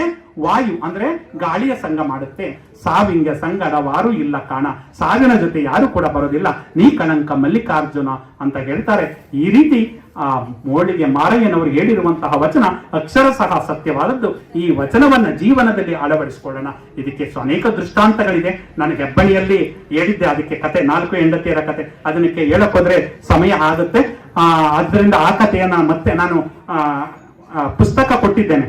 ಅದರಲ್ಲಿ ಫೋನ್ ನಂಬರ್ ಅನ್ನ, ನಿಮ್ಮ ವಾಟ್ಸಪ್ ನಂಬರ್ ಅನ್ನ ಬರೆಯಿರಿ. ಒಂದೊಂದು ದೃಷ್ಟಾಂತಕ್ಕೂ ಕೂಡ ಒಂದೊಂದು ವಚನಗಳಿದೆ. ಅದನ್ನ ನಾವು ಕಳಿಸ್ಕೊಡ್ತೀನಿ.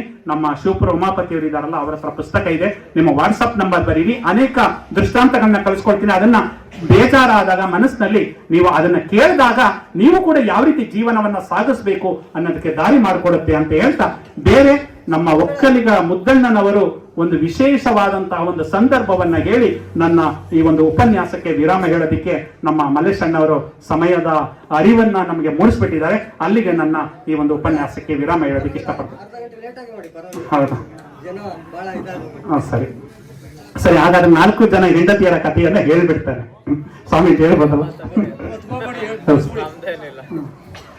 ಒಬ್ಬ ಆಗರ್ಭ ಶ್ರೀಮಂತ, ಕೋಟಿಗಳ ಒಡೆಯ. ಆ ಶ್ರೀಮಂತರಿಗೆ ಆಸೆ ಜಾಸ್ತಿ ಆಗುತ್ತೆ. ಹಣ ಜಾಸ್ತಿ ಆದಷ್ಟು ಆಸೆ ಜಾಸ್ತಿ ಆಗುತ್ತೆ. ಅವನು 1 ಅಲ್ಲ 2 ಅಲ್ಲ 3 ಅಲ್ಲ 4 ಜನರನ್ನ ಮದುವೆ ಆಗ್ತಾನೆ. ನಮ್ಮ ಗಂಡಸರು ಕೇಳ್ತಾ ಇರ್ಬೋದು, ನಾವು ಒಬ್ಬರನ್ನೇ ನಿಭಾಯಿಸೋದು ಕಷ್ಟ ಆಗ್ತಾ ಇದೆ ಸರ್, ಅವನು 4 ಜನರನ್ನ ಯಾವ ರೀತಿ ನಿಭಾಯಿಸ್ತಾ ಇದ್ದ ಅಂತ ನಿಮ್ಮಲ್ಲಿ ಸಂದೇಹ ಆಗ್ತಾ ಇರ್ಬೋದು. ನೋಡೋಣ ಹೇಗೆ ನಿಭಾಯಿಸ್ತಾ ಇದ್ದ ಅಂತ ಹೇಳೋದು. 4ನೇ ಹೆಂಡತಿಯನ್ನು ಹೇಗೆ ನೋಡ್ಕೊತಾ ಇದ್ದ ಅಂತ. ಅಲ್ಲಿ ನಿಮಗೂ ಪ್ರಶ್ನೆ ಇರ್ಬೋದು, ನಾನು ಒಬ್ಬಳು ನೋಡ್ಕೊಳ್ಳಕ್ಕೆ ನನ್ನ ಗಂಡ ಕಷ್ಟ ಪಡ್ತಾವನೆ, ಆ 4 ಜನ ಹೆಂಡತಿಯನ್ನ ಆ ಪುಣ್ಯಾತ್ಮ ಹೇಗೆ ನೋಡ್ಕೊತಾ ಇದ್ದ ಅಂತ ನಿಮಗೂ ಪ್ರಶ್ನೆ ಬರ್ತಾ ಇರ್ಬೋದು ನಮ್ಮ ಅಕ್ಕಂದಿರಿಗೆ. ಆ 4ನೇ ಹೆಂಡತಿಯನ್ನ ಹೇಗೆ ನೋಡ್ಕೊತಾ ಇದ್ದ ಅಂದ್ರೆ, ಮಾರುಕಟ್ಟೆಗೆ ಯಾವುದೇ ಹೊಸ ಸೀರೆ ಬರಲಿ ಆ 4ನೇ ಹೆಂಡತಿಗೆ ಕೊಡಿಸ್ತಾ ಇದ್ದ. ಮಾರುಕಟ್ಟೆಯಲ್ಲಿ ಯಾವುದೇ ಹೊಸ ಒಡವೆ ಬರಲಿ ಆ 4ನೇ ಹೆಂಡತಿಗೆ ಕೊಡ್ತಾ ಇದ್ದ.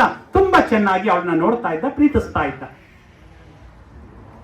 ಇನ್ನು 3ನೇ ಹೆಂಡತಿ ಇರ್ತಾಳಲ್ಲ, ಆ 3ನೇ ಹೆಂಡತಿ ಯಾರಾದ್ರೂ ಮನೆಗೆ ಬಂದ್ರೆ ನನ್ನ ಹೆಂಡತಿ ಅಂತ ಪರಿಚಯ ಮಾಡ್ಬೇಕಲ್ಲ, ಎಲ್ಲರನ್ನು ನನ್ನ ಹೆಂಡತಿಯರು ಅಂತ ಪರಿಚಯ ಮಾಡೋಕ್ಕಾಗಲ್ಲ. 3ನೇ ಹೆಂಡತಿಯನ್ನ ಕರೆದು ಇವಳು ನನ್ನ ಹೆಂಡತಿ ಅಂತ ಪರಿಚಯ ಮಾಡ್ತಾ ಇದ್ದ. ಮನೆಗೆ ಬಂದವರಿಗೆ ಆ 3ನೇ ಹೆಂಡತಿಯನ್ನ ಪರಿಚಯ ಮಾಡ್ತಾ ಇದ್ದ. 2ನೇ ಹೆಂಡತಿ, ಅವನು ಯಾವುದೇ ಒಂದು ವ್ಯವಹಾರವನ್ನ ಮಾಡಕ್ ಹೋಗ್ಬೇಕಾದ್ರೆ ಉಪಾಯವನ್ನ ಕೇಳಬೇಕು, ತಂತ್ರವನ್ನ ಕೇಳಬೇಕು. ಆ ಉಪಾಯ ಮತ್ತು ತಂತ್ರವನ್ನ 2ನೇ ಹೆಂಡತಿಯಿಂದ ಕೇಳ್ತಾ ಇದ್ದ. ಇನ್ನು ಮೊದಲನೇ ಮದುವೆ ಆಗಿರುತ್ತಾನಲ್ಲ, 1ನೇ ಹೆಂಡತಿ, ಇವಳು ಕೆಲಸಕ್ಕೆ ಬಾರದವಳು, ನಿಷ್ಪ್ರಯೋಜಕ ಅಂತ ಹಾಗೆ ಬಿಟ್ಬಿಟ್ಟಿರ್ತಾನೆ. ಹೀಗೆ ಸುಖದ ಸುಪ್ಪತ್ತಿಗೆ ಜೀವನವನ್ನ ನಡೆಸ್ಕೊಂಡು ಹೋಗ್ತಾ ಇರ್ತಾನೆ. ಹೋಗ್ಬೇಕಾದ್ರೆ ಒಂದು 48ರಿಂದ 50 ವರ್ಷ ವಯಸ್ಸು, ಅವನಿಗೆ ಒಂದು ಭೀಕರ ಕಾಯಿಲೆ ಬರುತ್ತೆ, ಬರಬಾರದ ರೋಗ ಬರುತ್ತೆ. ಅನೇಕ ವೈದ್ಯರ ಬಳಿ ಹೋದ್ರೂ ಕೂಡ ಅದನ್ನ ನಿವಾರಣೆ ಮಾಡೋದಕ್ಕೆ ಸಾಧ್ಯ ಆಗೋದಿಲ್ಲ. ಇಲ್ಲ ಕಣಪ್ಪ, ಇನ್ನು ಕೆಲವೇ ದಿನಗಳಲ್ಲಿ ನಿನ್ನ ಸಾವು ನಿಶ್ಚಿತ ಅಂತ ಹೇಳ್ಬಿಡ್ತಾರೆ. ಆಗ ಹೇಳಿದಾಗ ಅವನಿಗೆ ಅದೇ ಸಂತೋಷ ಇದ್ದಂತ ವ್ಯಕ್ತಿ ದುಃಖ ಆಗುತ್ತೆ, ನೋವಾಗುತ್ತೆ. ನಾನು ಇನ್ನೇನು 2-3 ದಿನಗಳಲ್ಲಿ ತೀರೋಗ್ತೀನಿ ಅನ್ನೋ ಭಾವ ಉಂಟಾಗುತ್ತೆ. ನಾನು ಹೋಗೋದ್ರ ಜೊತೆಗೆ ನನ್ನ ಹೆಂಡತಿಯರನ್ನ ನನ್ನ ಜೊತೆ ಕರ್ಕೊಂಡೋದ್ರೆ ಎಷ್ಟು ಚೆನ್ನಾಗಿರುತ್ತೆ ಅಂತ ಅನ್ಸುತ್ತೆ ಅವನಿಗೆ. ಆಗ 4ನೇ ಹೆಂಡತಿಯನ್ನ ಕರೀತಾನೆ. ಯಾಕಂದ್ರೆ ಇವನು ಚೆನ್ನಾಗಿ ಪ್ರೀತಿಸ್ತಾ ಇದ್ದ, ತುಂಬಾ ಪ್ರೀತಿಸ್ತಾ ಇದ್ನಲ್ಲ ಅವಳನ್ನ. ನೋಡಮ್ಮ, ನಾನು ಈ ಭೂಮಿಯನ್ನ ಬಿಟ್ಟು ಹೋಗ್ತಾ ಇದ್ದೀನಿ. ನಾನು ನಿನ್ನ ಎಷ್ಟನ್ನ ಚೆನ್ನಾಗಿ ನೋಡ್ಕೊಂಡೆ. ನಿನ್ನ ಮಾರುಕಟ್ಟೆಗೆ ಯಾವುದೇ ಹೊಸ ಸೀರೆ ಬರಲಿ, ಒಡವೆ ಬರಲಿ, ನಾನು ನಿನಗೆ ಕೊಡಿಸ್ತಾ ಇದ್ದೆ.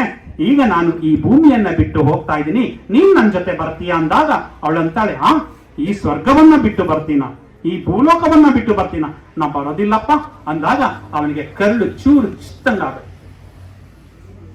ಎಷ್ಟು ಚೆನ್ನಾಗಿ ಪ್ರೀತಿಸ್ತೆ, ಆ ಪ್ರೀತಿಸಿದವಳು ನನ್ನ ಜೊತೆ ಬರಲ್ಲ ಅನ್ಬಿಟ್ಲಲ್ಲ ಅನ್ಬಿಟ್ಟದೆ ಕರುಳಿಗೆ ಚೂರಿ ಚಿತ್ತಂಗಾಗ್ಬಿಡುತ್ತೆ. ಹೋಗು, 4ನೇ ಹೆಂಡತಿ ಬಿಟ್ಲು. 3ನೇ ಹೆಂಡತಿನ ಕರೀತಾನೆ. ನೋಡಮ್ಮ, ನನಗೆ 4 ಹೆಂಡತಿಯರಿದ್ರು. ಯಾರನ್ನು ಪರಿಚಯ ಮಾಡದೆ ನಾನು ನಿನ್ನ ಮಾತ್ರ ಪರಿಚಯ ಮಾಡ್ತಾ ಇದ್ದೆ. ಇವಳು ನನ್ನ ಹೆಂಡತಿ ಅಂತ ಯಾರೇ ಬಂದರು, ನಾನು ನಿನ್ನನ್ನು ಎಷ್ಟು ಚೆನ್ನಾಗಿ ನೋಡ್ಕೊಳ್ತಾ ಇದ್ದೆ. ಈಗ ನಾನು ಈ ಭೂಮಿಯನ್ನ ಬಿಟ್ಟು ಹೋಗ್ತಾ ಇದ್ದೀನಿ, ನೀನ್ ನನ್ನ ಜೊತೆ ಬರ್ತೀಯ ಅಂದಾಗ ಅವಳು ಹೇಳ್ತಾಳೆ, ನಾನು ಈ ಸ್ವರ್ಗವನ್ನು ಬಿಟ್ಟು ಬರ್ತೀನ, ನೀವು ಸತ್ತೋದ್ರೂ ಪರವಾಗಿಲ್ಲ, ನಾನು ಇನ್ನೊಬ್ಬನು ಮದುವೆ ಆಗ್ತೀನಿ ಅಂದ್ಬಿಡ್ತಾಳೆ. ಆಗಂತ ಅವನಿಗೆ ಗ್ರಹ ಬಡ್ದಂಗ ಆಗ್ಬಿಡುತ್ತೆ. ಈಗ ಅಂದ್ಬಿಟ್ಲಲ್ಲ ಅಂತ. ಇನ್ನು 3ನೇ ಹೆಂಡತಿನೂ ಬರೋದಿಲ್ಲ. 2ನೇ ಹೆಂಡತಿಯನ್ನ ಕರೀತಾನೆ. ನೋಡು, ಯಾವುದೇ ಉಪಾಯ ಕೇಳಬೇಕಾಗಲಿ, ತಂತ್ರವನ್ನ ಕೇಳಬೇಕಾಗಲಿ, ನಾನು ನಿನ್ನನ್ನು ಕೇಳ್ತಾ ಇದ್ದೆ. ನಾನು ಈ ಭೂಮಿಯನ್ನ ಬಿಟ್ಟು ಹೋಗ್ತಾ ಇದ್ದೇನೆ, ನೀನ್ ನನ್ನ ಜೊತೆ ಬರ್ತೀಯ ಅಂದಾಗ ಅವಳು ಹೇಳ್ತಾಳೆ, ಬರ್ತೇನೆ. ಎಲ್ಲಿವರೆಗೆ ಬರ್ತೀನಿ ಅಂದ್ರೆ ನಿಮ್ಗೆ ಮಣ್ಣಾಕ್ತಿವಲ್ಲ, ಮಣ್ಣಾಕವರೆಗೆ ಬರ್ತೀನಿ, ಅಲ್ಲಿಂದ ಮುಂದಕ್ಕೆ ಬರೋದಿಲ್ಲ. ಮೊದಲನೇ ಹೆಂಡತಿ ನಿಷ್ಪ್ರಯೋಜಕ, ಕೆಲಸಕ್ಕೆ ಬಾರದವಳು ಅಂತ ಬಿಟ್ಬಿಡ್ತಾನೆ, ಕೇಳೋದೇ ಇಲ್ಲ. ಹಿಂಗೆ ಚೇರಲ್ಲಿ ಕೂತಿರ್ತಾನೆ, ಹಿಂದೆ ನಿಂತಿರ್ತಾಳೆ, ನಿಂತ್ಬಿಟ್ಟು ಅವಳು ಹೇಳ್ತಾಳೆ, ರೀ ನಾನ್ ನಿಮ್ ಜೊತೆ ಬರ್ತೀನಿ ಅಂತಾಳೆ. ಇವ್ರು ಕೇಳದೆ ಹೋದ್ರು ಕೂಡ ಅವಳು ಅಂತಾಳೆ, ನಾನ್ ನಿಮ್ ಜೊತೆ ಬರ್ತೀನಿ ಅಂತ. ಆಗ ತಿರುಗಿ ನೋಡ್ತಾನೆ ಅವಳನ್ನ. ತಿರುಗಿ ನೋಡಿದಾಗ ಅವಳ ಸರಿಯಾಗಿ ಊಟವನ್ನ ಕೊಡದೆ, ಸರಿಯಾಗಿ ನೀರನ್ನ ಕೊಡದೆ ಕೃಶವಾಗಿ ಬಿಟ್ಟಿರ್ತಾಳೆ, ಬಡವಳಾಗಿ ಬಿಟ್ಟಿರ್ತಾಳೆ. ಆಗ ಅವನ ಅಂತರಂಗದ ಕಣ್ಣು ತೆರೆಯುತ್ತೆ. ನಾನು 3 ಜನ ಹೆಂಡತಿಯರಿಗೆ ತೋರಿಸಿದಂತಹ ಪ್ರೀತಿಯನ್ನ ನಾನು ನಿನಗೆ ತೋರಿಸಿದರೆ ಎಷ್ಟು ಚೆನ್ನಾಗಿತ್ತು ಅಂತ ಆಗ ಮೊದಲನೇ ಹೆಂಡತಿಯ ಮೇಲೆ ಪ್ರೀತಿ ಹುಟ್ಟುತ್ತೆ. ಅಂದ್ರೆ ಈಗ ನಾನು 4 ಹೆಂಡತಿಯರು ಅಂತ ಹೇಳಿದ್ದು ಒಂದು ದೃಷ್ಟಾಂತ ಅಷ್ಟೇ. 4ನೇ ಹೆಂಡತಿ ಯಾವುದು ಅಂದ್ರೆ ಪ್ರತಿಯೊಬ್ಬರಿಗೂ ಇರುತ್ತೆ, ಇದು ಪ್ರತಿಯೊಬ್ಬ ಮನುಷ್ಯರಿಗೆ ಇರುತ್ತೆ. 4ನೇ ಹೆಂಡತಿ ಯಾವುದು ಅಂದ್ರೆ ನಮ್ಮ ದೇಹ. ನಮ್ಮ ದೇಹವನ್ನು ಎಷ್ಟು ಪ್ರೀತಿಸ್ತೀವಿ. ಕನ್ನಡಿ ಮುಂದೆ ಹೋಗಿ ನಿಂತ್ಕೊಂಡ್ಬಿಟ್ರೆ ಪೌಡರ್ ಸ್ನೋ ಹಾಕೊಂಡು ಕನ್ನಡಿಯನ್ನ ನೋಡದ್ದೇ ಅಷ್ಟು ಚೆನ್ನಾಗಿ ಕನ್ನಡಿಯಲ್ಲಿ ನಾವು ನಮ್ಮ ಮುಖವನ್ನ ಶೃಂಗಾರ ಮಾಡ್ಕೊಳ್ತೀವಿ. ಒಳ್ಳೆ ಬಟ್ಟೆಯನ್ನ ಹಾಕೊಳ್ತೀವಿ, ಇಂಥ ಬಟ್ಟೆನೇ ಹಾಕೊಳ್ಬೇಕು ಅಂದ್ಬಿಟ್ಟಿದೆ ಹೋಗಿ ಚಾಯ್ಸ್ ಮಾಡ್ತೀವಿ. ನಾವು ಇಂಥ ಬಟ್ಟೆನೇ ಹಾಕೋಬೇಕು, ಇಂಥ ಬಟ್ಟೆ ಹಾಕೊಂಡ್ರೆ ಮಾತ್ರ ನಾನು ಚೆನ್ನಾಗಿ ಕಾಣ್ತೀನಿ ಅಂತ ನಾವು ಬಟ್ಟೆಯನ್ನ ಚೂಸ್ ಮಾಡ್ತೀವಿ. ಒಳ್ಳೆ ಅಕ್ಕಿಯೇ ಬೇಕು, ಸಣ್ಣ ಪುಟ್ಟ ಸೊಸೈಟಿ ಅಕ್ಕಿ ಅಂತ ನಾವು ತಿನ್ನಲ್ಲ, ಸೋನಾ ಮಸೂರಿ ಅಕ್ಕಿನೇ ಬೇಕು, BT ರೈಸೇ ಬೇಕು ಅಂತ ಆ ಅಕ್ಕಿಯನ್ನ ತಗೊಬಂದ್ಬಿಟ್ಟು ಊಟ ಮಾಡ್ಕೊಂಡು ತಿಂತೀವಿ. ಆದ್ರೆ ಈ ದೇಹ, ಏನೇ ಮಾಡಿ ಈ ದೇಹವನ್ನ ನಾವು ಚೆನ್ನಾಗಿ ನೋಡ್ಕೊಂಡ್ರು ಕೂಡ ಈ ದೇಹ ನಮ್ಮ ಜೊತೆ ಬರುತ್ತಾ? ಮನುಷ್ಯ ತೀರಿ ಹೋದ ನಂತರ ಹುರುಳಿ ಮೂಟೆ ರೀತಿ ಹುರುಳಾಗ್ಬಿಡುತ್ತೆ. ಇನ್ನು 3ನೇ ಹೆಂಡತಿ ಯಾವುದು ಅಂದ್ರೆ ನಾವು ಗಳಿಸಿದಂತಹ ಆಸ್ತಿ, ಐಶ್ವರ್ಯ, ಸಂಪತ್ತು. ಇದೆಲ್ಲಿವರೆಗೆ ಬರುತ್ತೆ? ನಾವಿರೋವರೆಗೆ ಮಾತ್ರ. ನಂತರ ಬೇರೆಯವ್ರ ಮದುವೆ ಆಗ್ತೀನಿ ಅಂದಲ್ಲ, ಹಂಗೆ ಆಸ್ತಿ, ಐಶ್ವರ್ಯ, ಸಂಪತ್ತು ಏನಾಗುತ್ತೆ? ಬೇರೆಯವರ ಪಾಲಾಗುತ್ತೆ. 3ನೇ ಹೆಂಡತಿ. 2ನೇ ಹೆಂಡತಿ ಯಾವುದು ಅಂದ್ರೆ ನಮ್ಮ ಸಂಬಂಧಿಕರು, ನಂಟರು, ಸ್ನೇಹಿತರು, ಗೆಳೆಯರು ಎಲ್ಲ. ಇವರಲ್ಲಿ ಎಲ್ಲಿವರೆಗೆ ಬರ್ತಾರೆ? ಬಿಲ್ವ ಪತ್ರೆ ತಗೊಂಡು ಮಣ್ಣಾಕ್ಬಿಟ್ಟು ಅಲ್ಲಿಗೆ ಇಡೋವರೆಗೆ ಬರ್ತಾರ ಹೊತ್ತು, ಅದ್ರ ಮುಂದಕ್ಕೆ ಬರ್ತಾರ? ಬರೋದಿಲ್ಲ. ಮೊದಲನೇ ಹೆಂಡತಿ ಯಾವುದು ಅಂದ್ರೆ ಆತ್ಮ, ನಮ್ಮ ಆತ್ಮ. ಇನ್ನು ವಿಶೇಷವಾಗಿ ನಾವು ಲಿಂಗಾಯತ್ರಿ ಹೇಳ್ಬೇಕು ಅಂದ್ರೆ ಇಷ್ಟಲಿಂಗ ಮಾತ್ರ ನಮ್ಮ ಜೊತೆ ಬರುವಂತದ್ದು. ಹೋಗುವಾಗ ಬಾಯಿಗೆ ಹಾಕಿ ಆ ಇಷ್ಟಲಿಂಗವನ್ನ ಕಳಿಸ್ಕೊಡ್ತಾರೆ. ಅಂದ್ರೆ ಈ ಆತ್ಮವು ಹೇಳುತ್ತೆ, ಇದು ಎಚ್ಚರಿಸುತ್ತೆ, ನೀನು ಕೆಟ್ಟ ಕೆಲಸವನ್ನ ಮಾಡಬೇಡ ಅಂತ ಹೇಳುತ್ತೆ. ಆದ್ರೆ ಆತ್ಮದ ಮಾತನ್ನ ಕೇಳೋದೇ ಇಲ್ಲ. ಕೆಟ್ಟ ಕೆಲಸವನ್ನ ಮಾಡ್ತೇವೆ, ಮಾಡಬಾರದ ಕೆಲಸವನ್ನ ಮಾಡಿ ತರಬಾರದ ತೊಂದರೆಗಳನ್ನ ತಂದುಕೊಳ್ತಾ ಇದ್ದೇವೆ. ಆದುದರಿಂದ ದಯಮಾಡಿ ಈ ಒಂದು 4 ಹೆಂಡತಿಯರು ಅನ್ನೋದು ನಮ್ಮ ಜೀವನದೇ ಒಂದು ಉದಾಹರಣೆ. ಇದನ್ನ ಜೀವನದಲ್ಲಿ ಅಳವಡಿಸಿಕೊಂಡಾಗ ಜೀವನ ಏನಾಗುತ್ತೆ, ಒಂದು ಒಳ್ಳೆಯ ರೀತಿಯಲ್ಲಿ ನಡೆಸ್ಕೊಳ್ಳೋದಕ್ಕೆ ಸಾಧ್ಯ ಆಗುತ್ತೆ ಅಂತ ಹೇಳ್ತಾ ನಾವು ಯಾವ ಆತ್ಮ ಹೇಳೋ ಕೆಲಸ ಮಾಡೋಣ. ಚಾಡಿ ಮಾತನ್ನ ಕೇಳೋದು ಬೇಡ. ಚಾಡಿ ಮಾತು ಹೇಳೋರು ಮನೆಯನ್ನ ಮುರಿಯೋದಿಕ್ಕೆ ಹೇಳ್ತಾರೋ ಹೊರತು ಯಾರು ಕೂಡ ಮನೆಯನ್ನ ಬೆಳಗೋ ರೀತಿಯಲ್ಲಿ ಯಾರು ಕೂಡ ಮಾತಾಡೋದಿಲ್ಲ. ಅದನ್ನ ನಾವೇನ್ ಮಾಡ್ಬೇಕು, ಅಲ್ಲಿಗೆ ನಿಲ್ಲಿಸ್ಬಿಡೋಣ. ನಾವು ಒಳ್ಳೆ ಗಂಡ ಬಗ್ಗೆ ಹೆಂಡತಿ ನಂಬಿಕೆ ಇರಬೇಕು, ಹೆಂಡತಿಯ ಬಗ್ಗೆ ಗಂಡ ನಂಬಿಕೆ ಇರಬೇಕು. ತಂದೆ ತಾಯಿಗಳ ಬಗ್ಗೆ ಮಕ್ಕಳಿಗೆ ನಂಬಿಕೆ ಇರಬೇಕು, ಮಕ್ಕಳ ಬಗ್ಗೆ ತಂದೆ ತಾಯಿಗಳಿಗೆ ನಂಬಿಕೆ ಇರಬೇಕು. ಈ ನಂಬಿಕೆ ಮತ್ತು ವಿಶ್ವಾಸ ವೃದ್ಧಿಯಾಗುವ ಸಂದರ್ಭ ಎದುರಾಗಬೇಕು ಹೊರತು ನಾವು ತಂದೆ ತಾಯಿಗಳಲ್ಲಿ ಗಂಡ ಹೆಂಡತಿಯಲ್ಲಿ ಬಿರುಕನ್ನ ಮೂಡಿಸುವಂತಹ ಮನೋಭಾವವನ್ನ ರೂಢಿಸಿಕೊಳ್ಬಾರದು ಅಂತ ಹೇಳ್ತಾ ಈ ದೃಷ್ಟಾಂತದ ಮುಖಾಂತರ ನಮ್ಮ ಅಂತರಂಗದ ಕಣ್ಣನ್ನ ತೆರೆಯಿಸುವಂತಹ ಕೆಲಸವನ್ನ ಮಾಡೋಣ ಅಂತ ಹೇಳ್ತಾ, ಅದಕ್ಕೆ ಬಸವಣ್ಣವರು ಹೇಳ್ತಾರೆ, ಮನೆಯೊಳಗೆ ನಿದ್ದಾನೋ ಇಲ್ಲವೋ, ಹೊಸ್ತಿಲಲ್ಲಿ ಹುಲ್ಲು ಹುಟ್ಟಿ ಮನೆಯೊಳಗೆ ರಜ ತುಂಬಿ ಮನೆಯೊಳಗೆ ನಿದ್ದಾನೋ ಇಲ್ಲವೋ, ತನುವಿನೊಳಗೆ ಉಸಿ ತುಂಬಿ ಮನದೊಳಗೆ ವಿಷಯ ತುಂಬಿ ಮನದೊಡೆಯ ನಿದ್ದಾನೋ ಇಲ್ಲವೋ, ಇಲ್ಲ ಕೂಡಲ ಸಂಗಮ ದೇವ ಅಂತ ಹೇಳ್ಬಿಡ್ತಾರೆ. ಮನೆಯೊಳಗೆ ಇರ್ಬೇಕಂದ್ರೆ, ಉದಾಹರಣೆಗೆ ಈ ಮನೆ ನೋಡಿದ ತಕ್ಷಣ ಅಲ್ಲಿ ಒಡೆಯರು ವಾಸವಾಗಿದ್ದಾರೆ ಅಂತ. ಯಾಕಂದ್ರೆ ಮನೆಯಲ್ಲಿ ನೀರಿಟ್ಟಿದ್ದಾರೆ, ರಂಗೋಲಿ ಬಿಟ್ಟಿದ್ದಾರೆ. ಈ ರಂಗೋಲಿ ಬಿಟ್ಟಿರೋದ್ರಿಂದ ಅಲ್ಲಿ ಮನೆಯೊಡೆಯ ವಾಸವಾಗಿದ್ದಾರೆ ಅಂತ ನಮ್ಗೆ ಅರ್ಥ. ಮನೆಯೊಡೆಯ ಇದ್ದಾನೋ ಇಲ್ಲವೋ, ಮನೆಯೊಡೆಯ ಇದ್ದಾನೆ ಅಂತ ನೀವು ನೋಡಿದ ತಕ್ಷಣ ಹೇಳ್ಬೋದು. ಆದ್ರೆ ಹೊಸ್ತಿಲಲ್ಲಿ ಹುಲ್ಲು ಹುಟ್ಟಿ ಮನೆಯೊಳಗೆ ರಜ ತುಂಬಿ ಮನೆಯೊಡೆಯನಿದ್ದಾನೋ ಇಲ್ಲವೋ. ಆದ್ರೆ ಹೊಸ್ತಿಲಲ್ಲಿ ಹುಲ್ಲುಟ್ಟಿದೆ, ಮನೆ ಒಳಗಡೆ ರಜಾ ಅಂದ್ರೆ ಕಸ ತುಂಬಿದೆ, ಆ ಬಲೆಯೆಲ್ಲ ತುಂಬಿಕೊಂಡಿದೆ ಅಂದ್ರೆ ಏನು?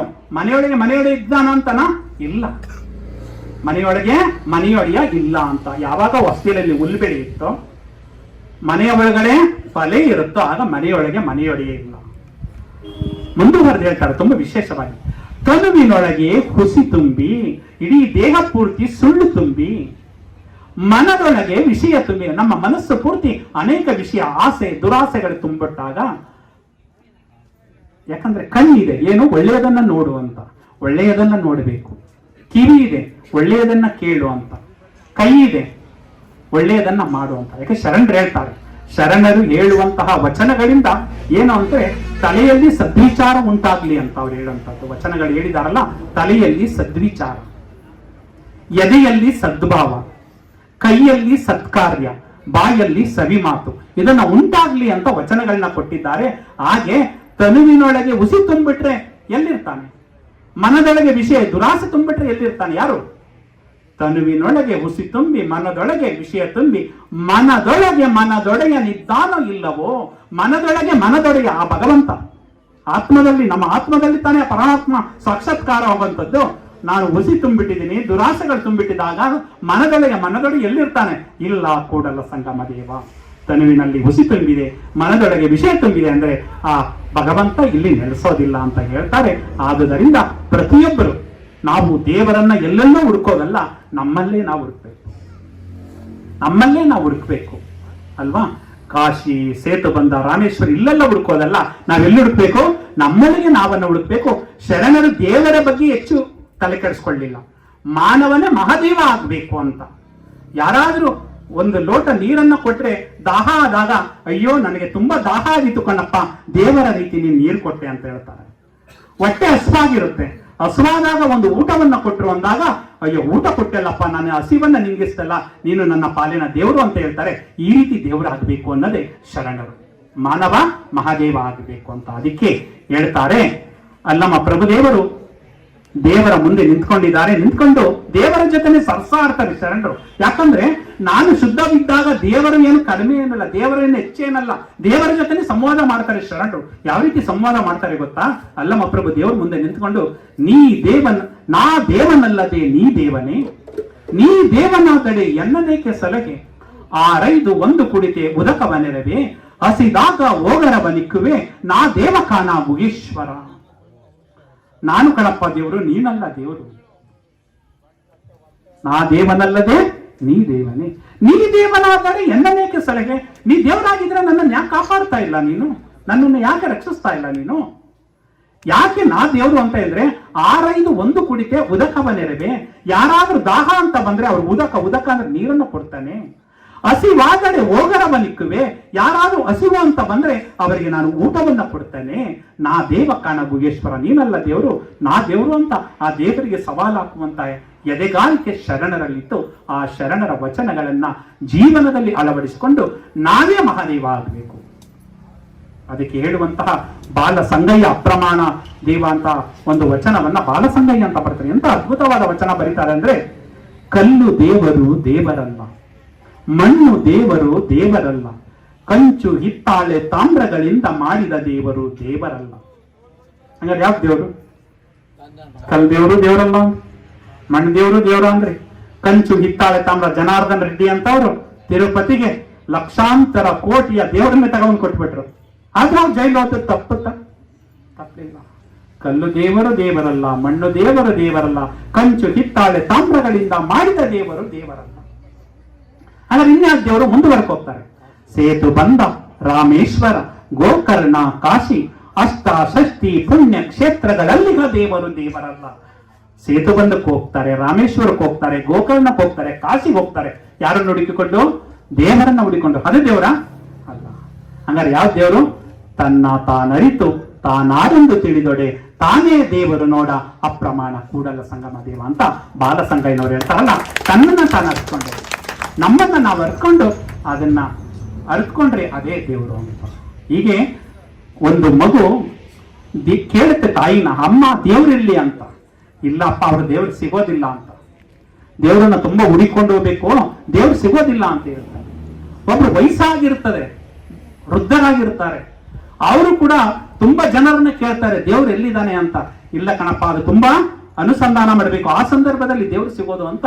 ಅವ್ರಿಗೂ ಕೂಡ ದೇವ್ರು ಸಿಕ್ಕೋದಿಲ್ಲ, ಬಾಲಕನಿಗೂ ದೇವ್ರು ಸಿಕ್ಕೋದಿಲ್ಲ, ವೃದ್ಧರಿಗೂ ಕೂಡ ದೇವ್ರು ಸಿಕ್ಕಿರೋದಿಲ್ಲ. ಆಗ ನಮ್ಮ ಅಮ್ಮ ದೇವ್ರನ್ನ ಹುಡುಕ್ಬೇಕು ಅಂತ ಇದ್ದಾಳಲ್ಲ ಅಂತ ಹೇಳಿ ಒಂದು ದಿನ ಮಗು, 2ನೇ ತರಗತಿ ಮಗು, ಅದೇನ್ ಮಾಡ್ಬಿಡುತ್ತೆ, ಊಟದ ಬಾಕ್ಸ್ ಅನ್ನ ಹಾಕೊಳ್ಳುತ್ತೆ, ಶಾಲೆಗೆ ಹೋಗ್ಬೇಕು, ಶಾಲೆಗೆ ಹೋಗೋದಿಲ್ಲ, ದೇವ್ರನ್ನ ಹುಡುಕಿಕೊಂಡು ಹೊರಟೋಗ್ಬಿಡುತ್ತೆ. ದೇವರನ್ನ ಹುಡುಕಿಕೊಂಡು ಹೋಗ್ತಾ ಹೋಗ್ತಾ ಹೋಗ್ತಾ ಒಂದು ಪಾರ್ಕ್ ಸಿಗುತ್ತೆ, ಒಂದು ಉದ್ಯಾನವನ ಸಿಗುತ್ತೆ.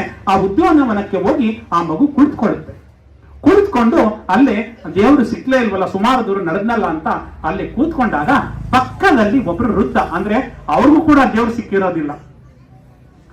ಆ ದೇವರು ಸಿಕ್ಕಿಲ್ಲದೆ ಇರುವಂತ ಸಂದರ್ಭದಲ್ಲಿ ಅವರು ಕೂಡ ಆ ಸಂದರ್ಭದಲ್ಲಿ ದೇವರು ಸಿಕ್ತಾನ ಏನೋ ಗೊತ್ತಿಲ್ಲ ಅಂದ್ಬಿಟ್ಟದೆ ಅವರು ಕೂಡ ಆ ಉದ್ಯಾನವನದ ಒಂದು ಕಲ್ಲಿನ ಮೇಲೆ ಬಂದು ಕೂತ್ಕೋತಾರೆ. ಈ ಕಡೆ ಮಗು ಕೂತಿದೆ, ಅದು ಕೂಡ ದೇವರನ್ನ ಹುಡುಕಿಕೊಂಡು ಬಂದಿದೆ. ಈ ಕಡೆ ವೃದ್ಧ ಇದ್ದಾರೆ, ಅವರು ಕೂಡ ದೇವರನ್ನ ಹುಡುಕಿಕೊಂಡು ಬಂದಿದ್ದಾರೆ. ಮಗು ಇಬ್ರು ಮಾತಾಡ್ತಾ ಇಲ್ಲ. ಮಗು ಆ ವೃದ್ಧನನ್ನ ನೋಡ್ತಾ ಇದೆ, ವೃದ್ಧ ಮಗುವನ್ನ ನೋಡ್ತಾ ಇದೆ. ಆಗ ಅವ್ರಿಗನ್ಸುತ್ತೆ ಮಗುಗೆ ಆ ವೃದ್ಧನನ್ನ ನೋಡಿ ದೇವರ ರೀತಿ ಗೋಚರ ಆಗುತ್ತೆ, ದೇವರಿಗೆ ವಯಸ್ಸಾಗಿದೆ ಅಂತ. ವೃದ್ಧ ಮಗುವನ್ನ ನೋಡ್ತಾನೆ, ನೋಡಿದಾಗ ದೇವರು ಇನ್ನೂ ಚಿಕ್ಕವನು ಅಂತ. ಆಗ ಮಗು ಊಟದ ಬಾಕ್ಸ್ ಅನ್ನ ತೆಗೆಯುತ್ತೆ. ಊಟದ ಬಾಕ್ಸ್ ಅಲ್ಲಿರುವಂತಹ ಅನ್ನ ಇದೆಲ್ಲವನ್ನು ಕೂಡ ಆ ವೃದ್ಧನಿಗೆ ತಿನ್ನಿಸ್ತಾ ಇದ್ದಾನೆ, ವೃದ್ಧನು ಕೂಡ ಆ ಮಗುವಿಗೆ ತಿನ್ನಿಸ್ತಾ ಇದ್ದಾನೆ.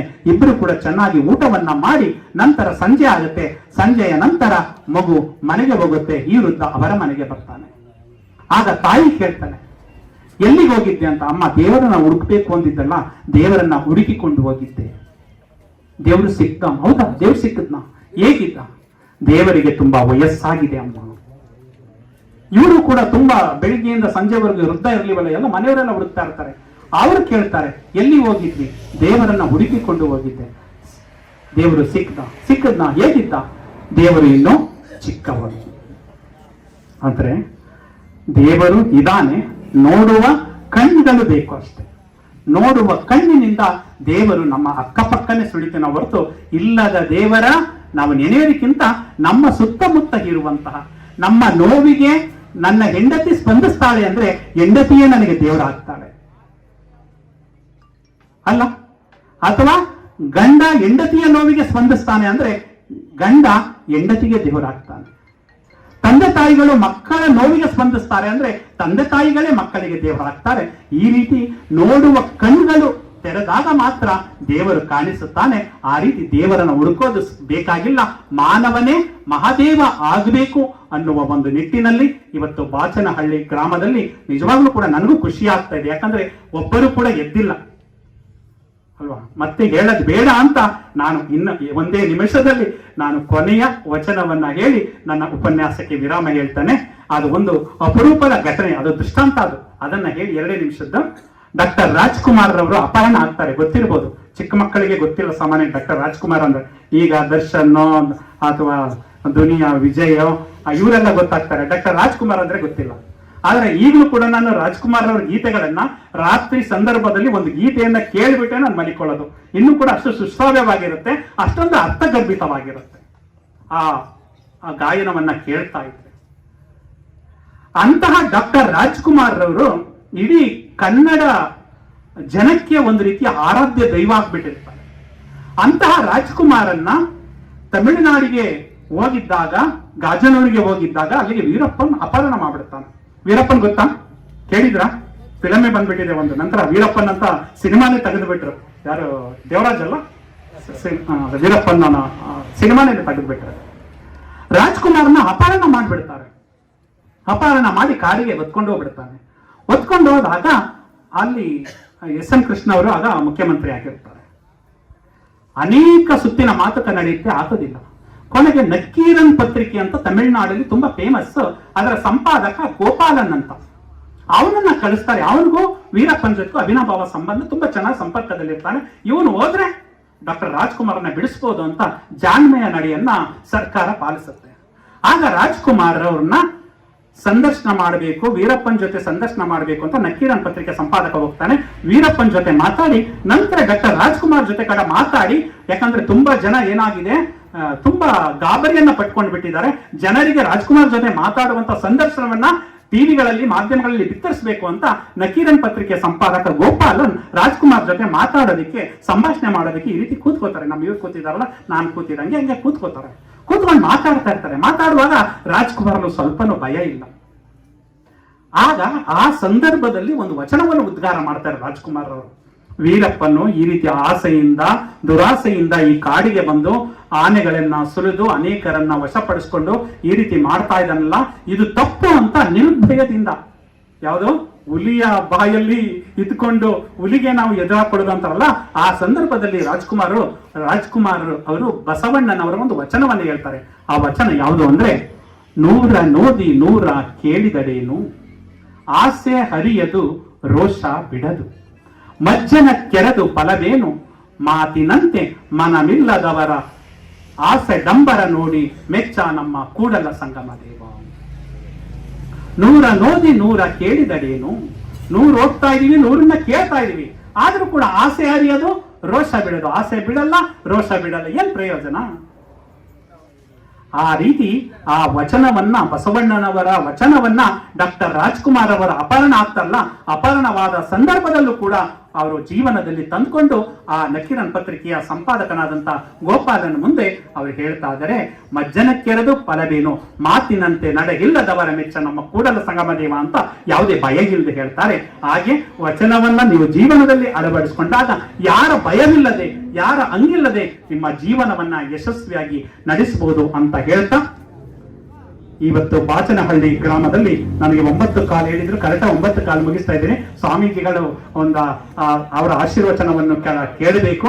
ಕೊನೆಯದಾಗಿ ಯಾವುದೇ ಕೆಲಸವನ್ನ ಮಾಡಕ್ ಹೋಗ್ತಾ ಇದ್ದೀರಾ, ಮಾಡಕ್ ಹೋದಾಗ ಅದು ಕೈ ಎತ್ತ ಇಲ್ಲ ಅಂದಾಗ ಆ ವಚನವನ್ನ ನೀವು ಹೇಳಿದ್ರೆ ನೀವು ಯಾವುದೇ ಕೆಲಸವೂ ಕೂಡ ಹೂವಿ ಎತ್ತಿದ ರೀತಿ ಹಗುರ ಆಗುತ್ತೆ ಅಂತ ಹೇಳ್ತಾ ಆ ವಚನದ ಜೊತೆಗೆ ಧ್ವನಿಗೂಡಿಸಿ ನನ್ನ ಈ ಉಪನ್ಯಾಸಕ್ಕೆ ವಿರಾಮ ಹೇಳೋಣ. ಯಾಕಂದ್ರೆ ನಿಮ್ಮ ಎಲ್ಲರ ಬಾಯಲ್ಲೂ ಕೂಡ ವಚನ ಹೇಳಿಸ್ಬೇಕು ಅಂತ ನಾ ಮಾತಾಡಿದ್ರೆ ಸಾಕಾಗಲ್ಲ, ನಿಮ್ಮ ಬಾಯಲ್ಲೂ ಕೂಡ ಬಸವಣ್ಣನವರ ವಚನ ಬಂದ್ರೆ ಆ ಪರಶಿವನೇ ಮಾತಾಡ್ದಂಗೆ ಆಗುತ್ತೆ ಅಂತ ಹೇಳ್ತಾ ಆ ವಚನ, ಯಾವುದೇ ಕೆಲಸವನ್ನ ಮಾಡಕ್ ಹೋಗಿ ಈ ವಚನವನ್ನ ಹೇಳಿ ನೀವು ಆ ಕೆಲಸವನ್ನ ಮಾಡಿ ಆ ಕೆಲಸ ಯಾವಾಗೂ ಕೂಡ ಸಾರ್ಥಕತ ರೂಪದಲ್ಲಿ ನಡೆಯುತ್ತೆ ಅಂತ ಹೇಳ್ತಾ ಆ ವಚನವನ್ನ ದಯಮಾಡಿ ನನ್ನ ಜೊತೆ ಹೇಳಿ. ನೀ ನೊಲಿದಡೆ ಕೊರಡು ಕೊನರುವುದಯ್ಯ, ನೀ ನೊಲಿದಡೆ ಬರಡು ಅಯನಹುದಯ್ಯ, ನೀ ನೊಲಿದಡೆ ವಿಷವೆಲ್ಲ ಅಮೃತಬಹುದಯ್ಯ, ನೀ ನೊಲಿದಡೆ ಸಕಲ ಪಡಿ ಪದಾರ್ಥವು ಇದಿರಲ್ಲಿರ್ಪುವು ಕೂಡಲ ಸಂಗಮ ದೇವ. ನೀ ನೊಲಿದಡೆ ಕೊರಡು ಕೊನರುತ್ತೆ ಅಂತ. ಕೆಲವು ಗಿಡಗಳು ಏನಾಗುತ್ತೆ, ಒಣಗೋಗಿರುತ್ತೆ. ಅಪ್ಪ ಯಾಕಪ್ಪ ಒಣಗೋಗಿದ್ಯಾ, ನೀನು ಒಲಿಯಪ್ಪ ಅಂತ ನೀವು ಮಾತಾಡಿ ನಿಮ್ ಸ್ಪಂದಿಸ್ತವೆ, ಅವು ಕೊರಡು ಕೂಡ ಕೊನರುತ್ತಂತೆ. ನೀನೊಲಿದಡೆ ಕೊರಡು ಕೊನರುವುದಯ್ಯ, ನೀನೊಲಿದಡೆ ಬರಡು ಹಯನ ಹೋದಯ್ಯ. ಕೆಲವು ಹಸುಗಳು ಕರಿತಾ ಇರಲ್ಲ, ಆ ಶಿವ ಬಂದು ಬಿಟ್ರೆ ಕರೆಯೋದಿಕ್ಕೆ ಪ್ರಾರಂಭ ಮಾಡುತ್ತಂತೆ. ನೀನೊಲಿದಡೆ ವಿಷವು ಕೂಡ ಅಮೃತವಾಗುತ್ತೆ, ನೀನೊಲಿದರೆ ಸಕಲ ಪಡಿ ಪದಾರ್ಥವು ಇದರಲ್ಲಿ ಎದುರುಗಡೆ ಇರುತ್ತೆ ಅಂತ ಹೇಳ್ತಾರೆ. ಅಂತಹ ವಚನವನ್ನ ನೀವು ಜೀವನದಲ್ಲಿ ಪಾಲಿಸಿದಾಗ ನಿಮ್ಮ ಯಾವುದೇ ಕೆಲಸವನ್ನ ಮಾಡೋಕ್ಕೋದ್ರೂ ಕೂಡ ಆ ವಚನ ವಿಶೇಷವಾಗಿರುತ್ತೆ. ಯಾಕಂದ್ರೆ ಈ ವಚನ ನಮ್ಮ ಸಿದ್ದರಾಮೇಶ್ವರ ಹೇಳಂಗೆ, ಎಮ್ಮ ವಚನದೊಂದು ಪಾರಾಯಣಕ್ಕೆ ವ್ಯಾಸನದೊಂದು ಪುರಾಣ ಸಮಬಾರದಯ್ಯ, ಎಮ್ಮ ವಚನದ 108 ಅಧ್ಯಯನಕ್ಕೆ ಶತರುದ್ರಿಯ ಯಾಗ ಸಮಬಾರದಯ್ಯ, ಎಮ್ಮ ವಚನದ ಸಾಸಿರ ಪಾರಾಯಣಕ್ಕೆ ಗಾಯತ್ರಿ ಲಕ್ಷ ಜಪ ಸಮಬಾರದಯ್ಯ, ಕಪಿಲ ಸಿದ್ಧ ಮಲ್ಲಿಕಾರ್ಜುನ ಅಂತ ಹೇಳ್ತಾರೆ. ನೀವು ಒಂದು ವಚನವನ್ನ ಅಧ್ಯಯನ ಮಾಡಿರೋದ್ರಿಂದ ಇವತ್ತು 2 ವಚನ ಹೇಳಿದ್ರಿ. ನೀವು 2 ವಚನ, ಸಜ್ಜನೆಯಾಗಿ ಮಜ್ಜನ ಕೆರೆಯ ಮತ್ತು ನೀನೊಲಿದಡೆ ಕೊರಡು, 2 ವಚನ ಹೇಳಿದ್ದಾರೆ. ಎಮ್ಮ ವಚನದೊಂದು ಪಾರಾಯಣಕ್ಕೆ ನೀವು ಒಂದು ವಚನ ಇದು ಮಾಡಿದ್ರೆ ವ್ಯಾಸನ ಪುರಾಣ ಸಮಬಾರದಯ್ಯ ಅಂತ ಹೇಳ್ತಾರೆ. ವ್ಯಾಸರು ಮಹಾಭಾರತವನ್ನ ಬರೆದಿದ್ದಾರಲ್ಲ, ಆ ಮಹಾಭಾರತನೂ ಕೂಡ ಸಮಬಾರದಿಲ್ವಂತೆ. ಅಂದ್ರೆ ವ್ಯಾಸನ ಮಹಾಭಾರತವನ್ನ ನೀವು ಇವತ್ತು ತೀರಿಸಿದ್ದೀರ ಅಂತ. ಎಮ್ಮ ವಚನದ 108 ಅಧ್ಯಯನಕ್ಕೆ 108 ವಚನಗಳನ್ನ ಅಧ್ಯಯನ ಮಾಡಿದ್ರೆ ಶತರುದ್ರಿಯ ಯಾಗ ಸಮಬಾರದಯ್ಯ, ರುದ್ರಯಾಗವನ್ನ ಮಾಡ್ತಾರೆ, ಅದನ್ನು ವರ್ಷಗಟ್ಟಲೆ ಮಾಡ್ತಾ ಇದ್ರು. 100 ರುದ್ರಯಾಗನೂ ಕೂಡ ಸಮ ಬರೋದಿಲ್ಲ. ಎಮ್ಮ ವಚನದ ಸಾಸಿರ ಪಾರಾಯಣಕ್ಕೆ 1000 ವಚನಗಳನ್ನ ಅಧ್ಯಯನ ಮಾಡಿದ್ರೆ ಗಾಯತ್ರಿ ಲಕ್ಷ ಜಪ ಸಮಬಾರದಯ್ಯ ಅಂತ ಹೇಳ್ತಾರೆ. ಅಂದ್ರೆ ನೀವು 1000 ವಚನಗಳನ್ನ ಅಧ್ಯಯನ ಮಾಡಿದ್ರೆ, ಮಹಿಳೆಯರು ಈಗೂ ಕೂಡ ವಚನ ಪುಸ್ತಕ ಇಟ್ಕೊಂಡಿರಲ್ಲ, ಯಾವುದೋ ಪುಸ್ತಕವನ್ನ ಇಟ್ಕೊಂಡು ಗಾಯತ್ರಿ ಮಂತ್ರವನ್ನ ಪಠನ ಮಾಡ್ತಾರೆ. ಏನು ಗಾಯತ್ರಿ ಮಂತ್ರ?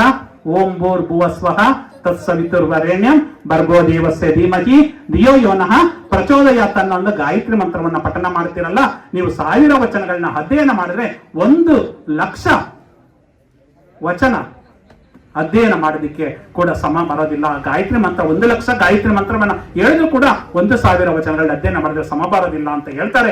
ಇವತ್ತು 1 ವಚನವನ್ನ ಅಧ್ಯಯನ ಮಾಡಿ ನೀವು ಏನು ವ್ಯಾಸನ ಮಹಾಭಾರತವನ್ನ ಮೀರಿಸಿದ್ದೀರಾ ಅಂತ ಹೇಳ್ತಾ ವಚನಗಳನ್ನ ಮನೆಯಲ್ಲಿ ಇಟ್ಕೊಂಡು ವಚನ ಪುಸ್ತಕವನ್ನ ತರಿಸ್ಕೊಂಡು ನೀವು ವಚನವನ್ನ ಓದಿ ವಚನದಂತೆ ಜೀವನವನ್ನ ನಡೆಸಿ ಅಂತ ಹೇಳ್ತಾ ನಮ್ಮನ್ನ ಬೆಳದಿಂಗಳ ಶರಣರ ಚಿಂತನ ಮಂಥನ ಸಮಿತಿಯವರು ವಿಶೇಷವಾಗಿ ಗ್ರಾಮೀಣ ಮಟ್ಟದಲ್ಲಿ ಪ್ರತಿಯೊಬ್ಬರಿಗೂ ಕೂಡ ಗಂಡಸರು ಹೆಂಗಸರೆಂದೇ ಭೇದ ಭಾವ ಇಲ್ಲದೆ ಪ್ರತಿಯೊಬ್ಬರಿಗೂ ಕೂಡ ಈ ಶರಣರ ವಿಚಾರಧಾರೆಗಳನ್ನ ತಲುಪಿಸುವ ನಿಟ್ಟಿನಲ್ಲಿ ಪ್ರಯತ್ನ ಪಡ್ತಾ ಇದಾರಲ್ಲ, ಇದು ಒಂದು ವಿಶೇಷವಾದಂತಹ ಅಭಿಯಾನ ಅಂತ ಹೇಳ್ತಾ ಇವತ್ತು ನಮ್ಮ ಪೂಜ್ಯ ಸ್ವಾಮೀಜಿಗಳು ಕೂಡ ಒಂದು ಆಶೀರ್ವಚನವನ್ನ ನೀಡಿ ನಿಮ್ಮೆಲ್ಲರ ಮನದ ಮಲಿನವನ್ನ ಹೋಗಲಾಡಿಸ್ತಾರೆ. ಅವರು ಕೂಡ ಇಲ್ಲಿ ದಿವ್ಯ ಸಾನ್ನಿಧ್ಯವನ್ನ ದಯಪಾಲಿಸಿದ್ದಾರೆ.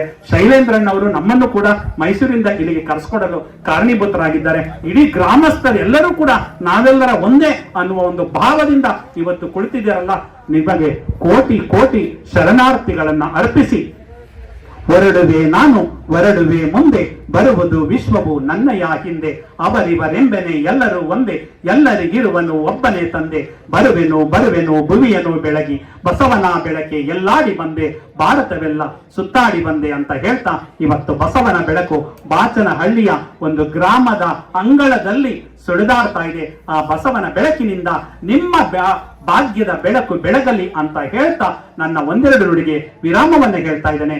ಜೈ ಬಸವ, ಜೈ ಶರಣ.